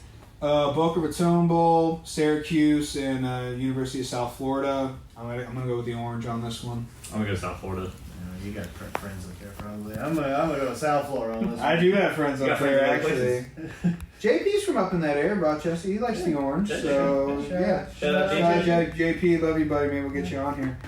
On the table. We'll just put you on the table. You could just lay there the whole time. Look robust. The Rank Gasparilla Bowl, Georgia Tech and University of Central Florida. What is a Gasparilla? Do not know, but that's the name of the bowl. It's like sarsaparilla. I'm actually taking Georgia Tech over UCF for the upset. They played, 17th ranked Miami, 17th ranked UNC, and Georgia. And you know what? They kept those games very relatively close. Actually beat UNC 46-42. And UCF ain't the same, going undefeated and bitching about not making the bowls. So I'm going to take Georgia Tech. Yeah, I need to go Tech. Let's go Yellow Jackets. Yeah. Yellow Jackets, buzz. Birmingham Bowl, we got Troy and Duke. I'm going to take Troy over Duke, mainly just because Leonard's not playing. Transferred to Notre Dame. He's not going to worry about Duke getting a win. Plus, they just lost their coach. He's heading to Texas A&M, so they're just kind of hanging out, unfortunately. So I got to go Troy. I'm going to go Duke. I think they pulled the varsity blues. Coach is gone. They win without him. I'm going to go Dick Vitale. It's going to be the Dukies, baby! There we go. All day long! The Camelo Bowl, Arkansas State over Northern Illinois University. For me, I got to go Arkansas State. I'm picking a lot of Sunbelt teams, unfortunately. It was definitely even though the Sunbelt is not one of the most premier conferences, they were definitely playing each other hard. And Northern Illinois, I just don't get it. So, all right. Yeah, me neither. Sounds good. Sounds good. All right, we're getting the good ones. We're getting the good ones. Don't worry. The Armed Force Bowl, JMU and Air Force. Even though it is the Armed Forces Bowl, the Armed Force team known as the Air Force is going to lose to JMU. Yeah, I think so too. JMU. Big money. Idaho Potato Bowl, Georgia State and Utah State. Utah. I actually said Georgia State. Yeah. I'm going Utah State. Okay, well, we'll see what Used to happens. play with them on the NCAA games because they were the worst team, and I just like to build them up. There you go. 68 Ventures Bowl, University of Southern Alabama over Eastern Michigan is my take on that. You say 68 Ventures Bowl? That is literally the name. I'm not shitting you.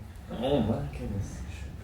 So yeah, I got University of Southern Alabama over Eastern Michigan, and it's not going to be close. Yeah. I've never seen like one game. You know, I'll take Eastern Michigan in this Philadelphia cream cheese. Okay, hey. Nothing wrong with that. I think, because what? Who went there? I think, did A.J. Brown go there, Eastern Michigan? No, he went to Central. Sorry. Yeah. Sorry, Central Michigan. Love you, A.J. Brown, or A.J. whatever. The Las Vegas Bowl, who knows? Utah and Northwestern.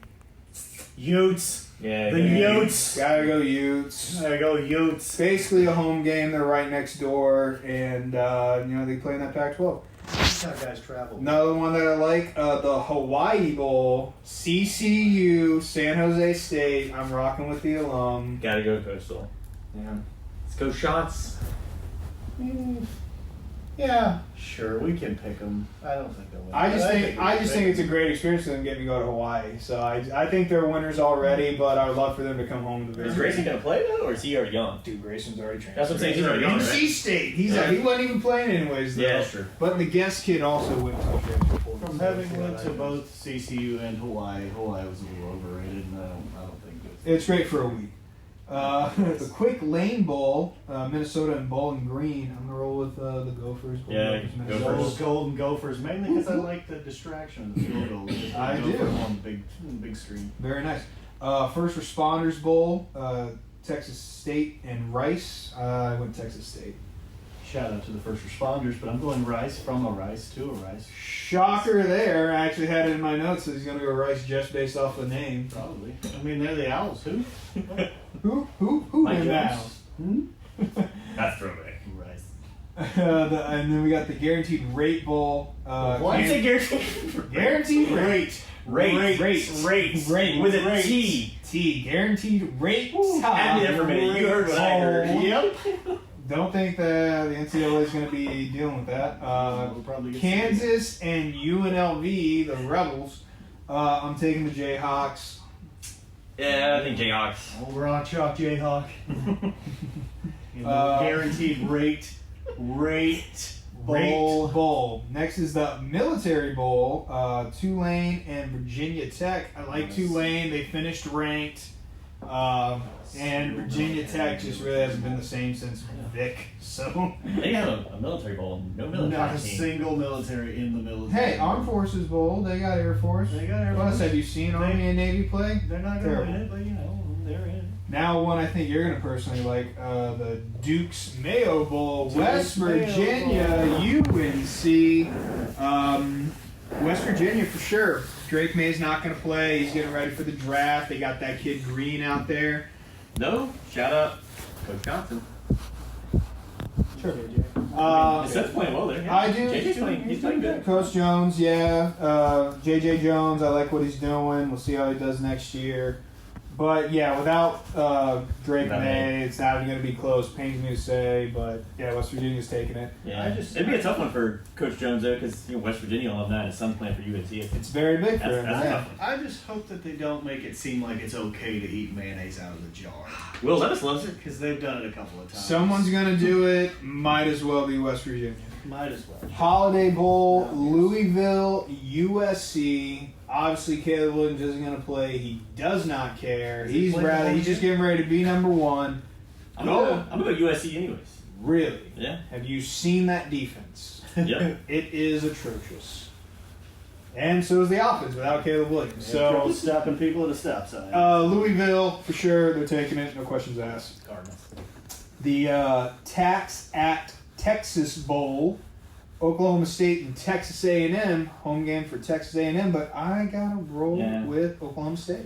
Yeah, I'm gonna go State Cowboys. Yeah, Cowboys are gonna take it. You know, the Texas A&M still dealing with having to pay Jimbo Fisher $78 million to not coach their team. to not coach. Yeah, very Right. impressive. How do I thought get so. that job? Pay me to not coach your team. Ask what is his name? Bobby Vanilla? So hey guys, if you want to He pay knows how to me get to that. not coach your team, I'll do it for $2 million. That's He did. easy. The Wasabi Fenway Bowl. I hope loser has to eat a bunch of wasabi, but it's SMU and Boston College. SMU for sure. No Massachusetts school is even worth a damn. Sorry guys. BC gonna lose. Yeah. Sorry. Sorry. The friends up there would be very upset. Oh, they don't care about BC. Yeah, Joe don't care. But something We care about BC. Well, We care about BC, but somebody cares. yeah. Maybe not. Matt Ryan cares. Pinstripe Yeah. Bowl, Miami and Rutgers. Either one of them wear pinstripes. I gotta go with the U for sure. Neither one of them wear pinstripes at the pinstripes. That's how it works, though. What do you think? I guess I'll go to you. Even though I'm a Dolphins fan, I'm not really a Miami. Well, I'm not going to go Rutgers because they're in New Jersey, which is just awful. Not just certain parts of New Jersey, everybody. Some are nice, like the part where my girlfriend lives. Sorry about that. Used to live. Used to live. She lives here now, so. Most of them She's live not here, imaginary. Most Yes, of them live here now. She exists. and it's just awful. Now we have the Pop-Tarts Bowl. Would love to see what the gift bag is for that one. Pop-Tarts? We got to get the frosted strawberry. Yeah, for sure. Delicious. Yeah. It's gotta be heated up. Kansas State and NC State. I'm going to roll Kansas State.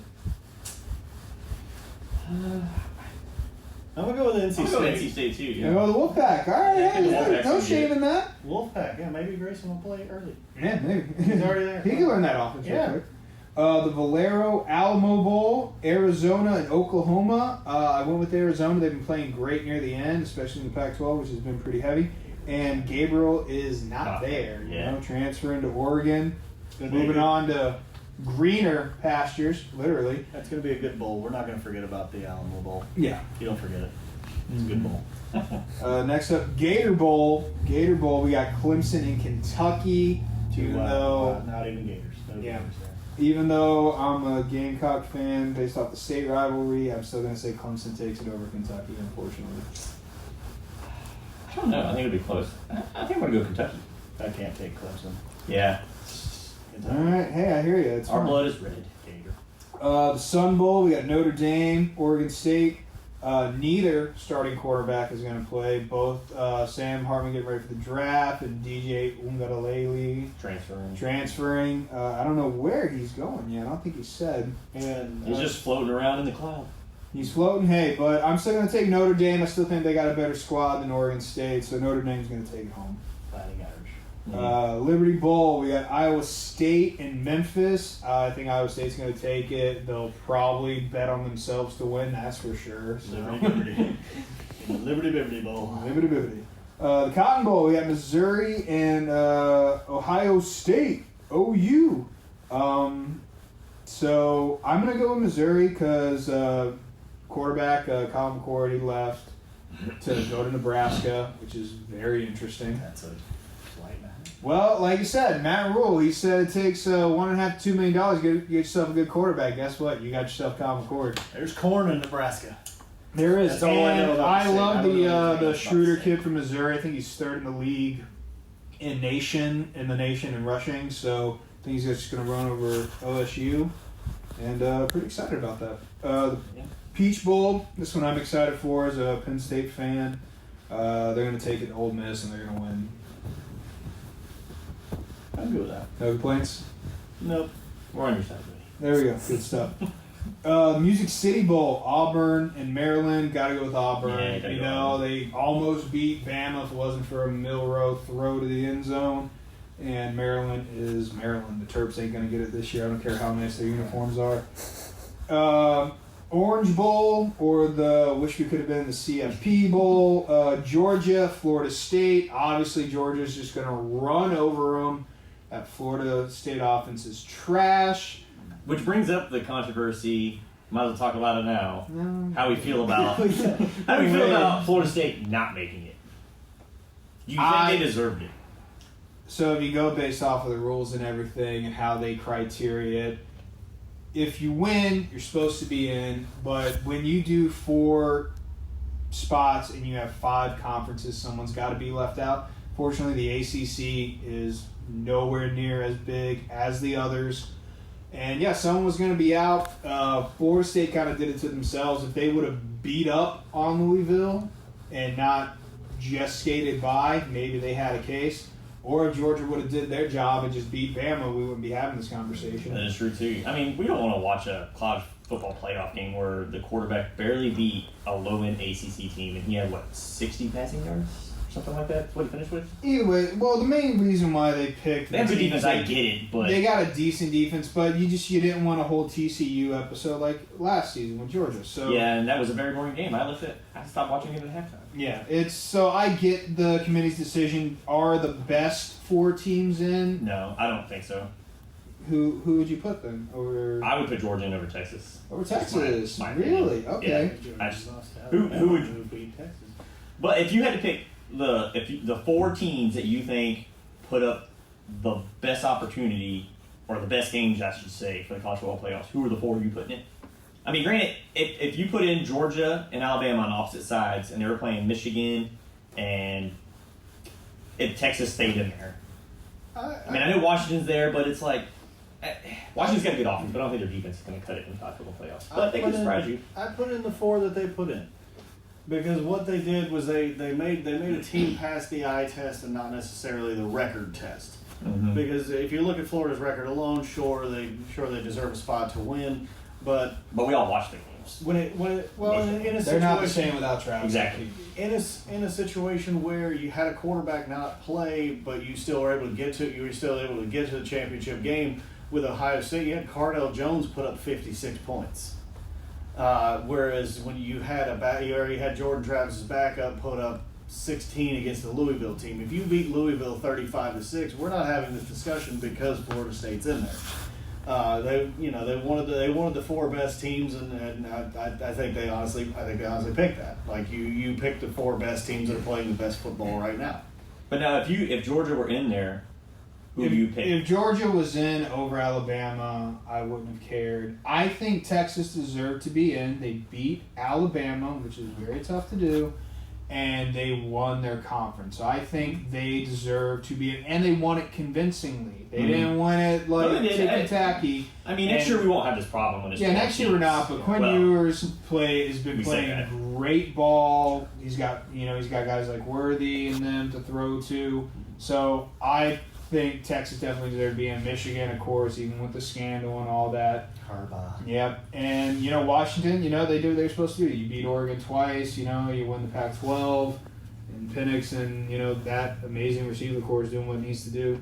4th, Bama rattled off 11 wins in the SEC, playing a lot of the West teams, a lot of teams that used to be ranked. And the SEC championship. And they did it very convincingly, too. It wasn't as tight. Like, if it was a 3-point differential and Georgia was close, then you got some talking to do, but you can't leave an SEC team out of the college football playoffs. They know that. Well, the Georgia-Alabama game was close. Not as close as you would have liked. Pretty much Alabama ran away with it for the majority of it, in fact, all of it. So, yeah, I think they got it right with Alabama and all of them. But we'll see how it rolls into. Speaking of that. Which do you think wins? So, for the Rose Bowl, I still think Michigan's going to take it to Alabama because I just think it's Harbaugh's year to finally get that national championship. Plus, what a story to deal with this whole scandal stuff, being suspended twice, this and that, just to do a big FU to the NCAA and piss a lot of people off by Michigan winning it. And then the Sugar Bowl, I got to say Texas over Washington, personally. Washington, they got a potent offense, but, it was tight versus Oregon until the very end. And Texas has just been playing lights-out football. So if Quinn Ewers comes to play, I think he takes it over Washington. And then for the Natty, with me, I got Michigan, Texas. I'm still going to say Michigan over Texas, but it's going to be a dogfight. I got Alabama, Texas playing each other, and I think Alabama takes it this time around. Saban gets it? Okay. Yeah. Unfortunately, I just think they're playing good football at the right time. On a side note, if I was Florida State, I would just show up with full force to try to play Georgia, try to beat Georgia, and then just raise a championship banner like UCF did. Mm-hmm.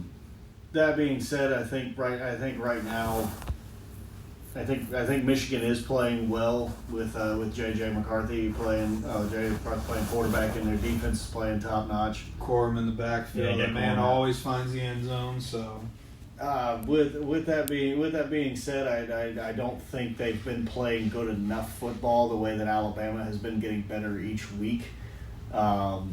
but this is the same Alabama team that, like Auburn, they're one throw away from not even being in this conversation. I mean, words of the great yeah. Gone in 60 Seconds. But I mean, Win's a win. I don't think that the Michigan defense is sitting there with Alabama's play calls written on their wrist and knowing what Alabama's about to run based on their play calls. Shout out to the scandal. I do think Bama takes. I think we have a rematch of the week 2 week where it's Texas Alabama. Not many of us here in Washington a chance. Yeah. That's okay. They'll be just fine. You'll be just fine, Washington. If you're watching, probably not. But either way, and I think you got Alabama and Texas, and I don't think it has the same result as Earlier. the week matchup. week two matchup. I think you're facing a different Alabama team that actually knows what it wants to run on offense and running behind Jalen Milroe, who's coming back for his senior season. So I think that Alabama takes another one home, and the great career of Saban is only added to. And Yeah, Milroe's definitely came into his own as a passer. It's not the same team that Texas, saw in week 3. So, I mean, anything's possible, and it is Nick Saban, but just something feels right with Michigan, Texas getting in there, and Michigan taking it home. So, moving on, let's get to the NBA. A couple of things happened. like what? Well, first So we can start with the new in-season tournament. Lakers end up taking it all. I know what people were saying kind of doesn't mean anything, but I mean, still a nice little add-in for LeBron's legacy. I am a big LeBron James fan, and it's nice just to kind of see it, unfold.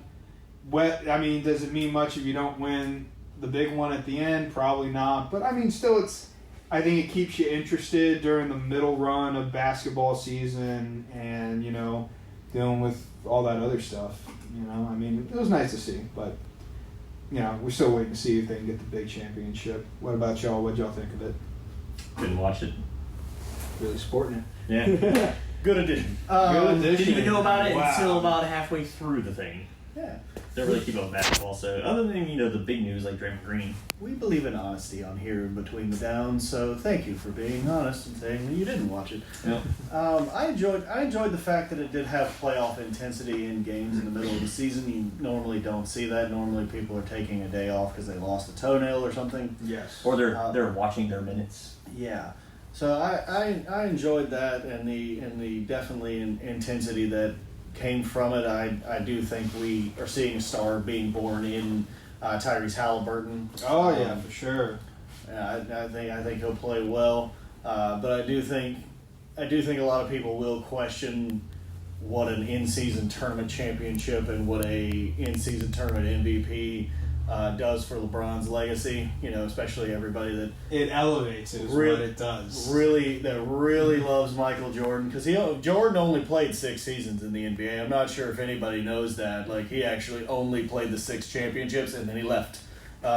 His other 9 years, yes, there were 9, doesn't exist. He never lost in his lifetime. He's 82-0 consecutively in 6 seasons in the NBA. I don't know if anybody knows that. It's a fun fact. It's the fun fact of the day. But I do like it. I think it will bring a little bit of something, and hopefully the players really just enjoy getting a random $500,000 bonus. Yeah. in the middle of the season. What I like about It's it gotta be too is that it, like you said, it does have kind of that playoff mentality in a sense where it's like, if you're a team that is hoping to make the playoffs, compete for a championship, you want to see how these kids can do. Like, how LeBron's going to handle it, how AD, but you want to see how the team as a collective is going to do, especially your role players. Like, how are they going to handle playing in the divisional round, playing in the conference round? and you want to see if this really, because if an in-season tournament game means something to them, then the champion's it provides you that audition role and see how your team's going to be, championship wise.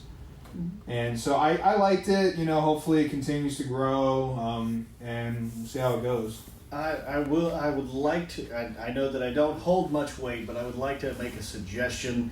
The courts for the in-season tournament are very, very bright. As a person who tends to not wear very bright things at all, he's only. You should see the pants. Yeah, they're pants. They're Bucky's pants. Don't worry about it. Bucky's the greatest thing ever to exist in life.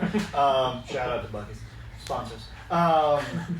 But they were very, very bright, and I don't know who necessarily that's for, because when you show the wide-angle shot of those courts with the players on it, it's intense. They physically made the Bucks change their jersey codes because it clashed so bad. I guess that's the way you can tell that it's one of those tournament games. You can. So, the big news in the NBA, Draymond Green suspended it indefinitely for his latest pretty much bitch slap of jerk it or whatever. Yeah, no some jerk it. Yeah, watching the replay, it's like he was just fighting for the ball. Sure.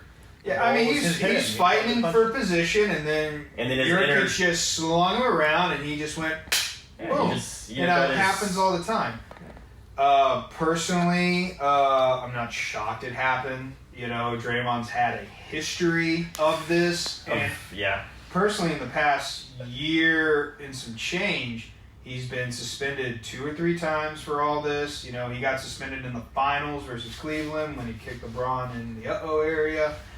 And it's not his first time. Did it Steven Adams multiple times, stomped on Sabonis versus the Kings, and, pretty much put Rudy Gobert in a chokehold. So, this is his 3rd ejection this year. We're not even a fourth of the way through the season. A third of the way through the season. Sometimes you gotta take a center and you gotta put him in a chokehold. I don't understand. Sometimes you just have to punch a random person in the face that's near. Well, I think it's more. He is definitely frustrated because the Warriors are not playing like the Warriors right now. Klay Thompson's a shell of himself with all the injuries. Andrew Wiggins isn't really playing like a guy who used to be the number 2 overall pick. The only guy that's really performing is Steph, and that's perfectly fine. That's not going to win you games. So I think Draymond is just losing his mind right now, and that's how he always played. He's a below-average height center, so he's got to win with toughness. And I get it. But this isn't the NBA in the '80s where you could get away with that stuff and you get a slap on the wrist. This is a new NBA, a softer NBA. It was tougher back then. And unfortunately, you punch people in the face during free throws. Exactly. But unfortunately, it's soft. It's something he's got to deal with mentally. It's got to be something going on up top. And, pray for him and stuff like that. I hope he finds the help he needs. But the suspension is definitely warranted. How long is it going to be? Who knows? That's the whole point of it, definitely. Yeah. I think it's warranted, though. It's warranted. 3rd ejection already. It's warranted, and if you're Draymond, you have to look at yourself and realize that you are the defensive center of this team, and that you are pretty much the engine that gets that team running defensively and gets everybody in order. So you have to figure out your best way to stay on the court. Like you can't just be randomly just throwing haymakers out there on the court and just be like, what happened? Be like, I don't know, you shouldn't have been standing there. Well, he's the glue that holds that team together. Yeah. He's not a guy that's going to put up 30 a night. He's not a guy that's going to dish out 18 assists and grab 15 boards. But he does his part. He knows his role, and his role is very important. And when he's not out on that court, it's a completely different team, and they're going to have to be without him for a while. So I don't think the Warriors are going to be doing much this year. West is pretty tough as it is. Speaking of how it's going to be, Giannis last night breaking the Bucks single-season scoring record, 64 points, taking it from Michael Redd, which stood for a long time. Although a little funny thing at the end when he was trying to get his game ball, and the Pacers stole it from him. And, there's good reasoning why. I guess some rookie scored like his first point ever, and they wanted to give him the ball. And I'm like, that's perfectly fine, but when you got a 2-time MVP, scoring 64, breaking his franchise record, you give him that ball. You know, he has every right to be upset about it. Like, he ran into the locker room looking for it. And so I think he doesn't believe he got the right ball because he's like, I know the difference between a game-used ball and a newer ball, and it's definitely a newer ball. So that's something for them to figure out. But, I mean, Bucks are definitely coming in on their own. You know, they got a solid roster. My mass friends were like, this one, Boston Celtics are really killing it. Love their starting five. It's crazy. White and Porzingis, Tatum, Brown. They are all playing tremendous. They're probably my favorite in the East as of right now. And like I said, it's a top-tier squad, but, you know, you got to stay healthy, and playoffs are a long way away. You got a long time before that All-Star game. But, yeah, I would probably say them and the Bucks are definitely top two for me in regards of who's going to take the East. West-wise, I mean, Denver's still Denver, Joker's still Joker, even without Murray playing. So hopefully they'll figure it out. I would love for my Lakers to get in just because I want to see LeBron get one more. I mean, he's playing crazy for what year he's in, year 19 or 20? 21. 21, gosh. Year 21. His NBA career is old enough to drink. Yes. Shout out to LeBron playing in year 70. So who's your, as someone who doesn't really watch basketball, who's your prediction for final matchup? For finals matchup, I'm going to probably say Celtics, and West-wise, you really can't count out the Nuggets. I mean, like I said, when you got Joker over there, two-time MVP, back-to-back, probably should have 3. Should have had it over Embiid last year, but I'm not going to say anything. You know, and when Murray comes back, if they can stay afloat until Murray comes back, you know, I can't remember if he's back or not, but he's close. They're going to be the force to reck with there. But, I mean, Clippers are coming into their own now. James Harden, they're finally figuring it out. I think they're 12-10. You know, they're right in the hunt. There's a lot of teams in the West that can easily come in and wreak havoc. But you're going Nuggets Celtics. I'll go Nuggets Celtics, and I think Celtics have enough firepower to win it. What about you? The Celtics always tend to look very good through most of the regular season in the NBA. But they just, for some reason, they just have playoff lapses where they just don't know how to play like that team that they've been the whole year. So it's hard for me to get on with the Boston Celtics. It's hard for me to get on with the Milwaukee Bucks. I mean, when the Miami Heat exist and they just come out of nowhere and win, just when it counts, like it's hard to go anywhere. It's hard to go anywhere. That being said, I'm still going to go somewhere because I'm going Milwaukee. I think Giannis is playing the best that he's played. He put up 64 points without a 3-point field goal. Like, that's kind of ridiculous, but whatever. I also don't want an angry Giannis Antetokounmpo looking for me, so I'm not going to take any basketball from any game. And I think that Denver also takes the West. Just unenthusiastic, no expression. Jokic is playing the best basketball of pretty much anybody at this moment, minus 105-year-old LeBron James, who's still doing it in his 47th season. But, I mean, well, yeah, I understand how the Celtics, you know, they're more of a regular season than they are the playoffs, but those earlier Celtic teams, they only had 2 real guys that could score, Brown and Tatum. Now you got Kristaps Porzingis, you got Drew Holiday taking the ball at the court, and White, he's doing phenomenal, averaging 15 a game, you know, which is great, and he has the ability to put up 25, 30 in there. So I think they have a lot more scores, but they have to stay healthy. The bench isn't as solid now. They don't have a defensive prowess like Marcus Smart back there. They traded him away. So I still think it's them. They got the best starting 5 in the league, and if they stay healthy, I think they're going to take it over the Bucks and Giannis and Lillard. You know, sorry, but you're going to have to deal with making it to the Eastern Conference Finals. And Nuggets will definitely probably take the West when Jamal comes back. But I'm going to take Celtics, win it all. Fingers crossed. We'll see. Damian Lillard still doesn't get it. Sorry, Dan. Yeah, it's crazy. He might lose to Trae Young in the playoffs for whatever. Yeah. Speaking of, teams that are going nuts right now, Dodgers are going crazy with signing everybody. Baseball had to switch it up. Ohtani, $700 million over 10 years. Like that he deferred it though, so only making $2 million a season. Not sure how far this is going to stretch in LA, but he'll live in hotels and live off endorsements. But he's injured too right now, isn't he? So shoulder. He had Tommy John. He is Tommy not John. pitching until 2025, but he's still going to DH. Which him as a hitter is still very lethal. Let's be honest, the Dodgers still have the pitching. Yeah. It's just an added bonus, and it's just crazy to pay that guy that much money and you can't use him to his full potential quite yet. Well, I mean, I think that's why he made the deal. Yeah, that's true. You can have incentives in his contract for him pitching in 2025 and beyond. Like you've now made this a 10-year investment. I would hope that the Dodgers had made at least correct choices to put incentives in there to be like, hey, if you pitch this many games, you'll get this much more or whatever the case. But it's clear that the Dodgers are going to be in for the long haul. They're looking for championship or bust, and it's essentially they're trying to go all in with the moves they made. They might get it, they might not. Plus, I think they're supposed to. They are up in the talks of signing that star Japanese pitcher. I can't remember his name, Yamamoto or something like that. Pretty much, but he supposedly is asking for a buttload of money too. We're talking $300 million for a guy who's never even pitched in the MLB.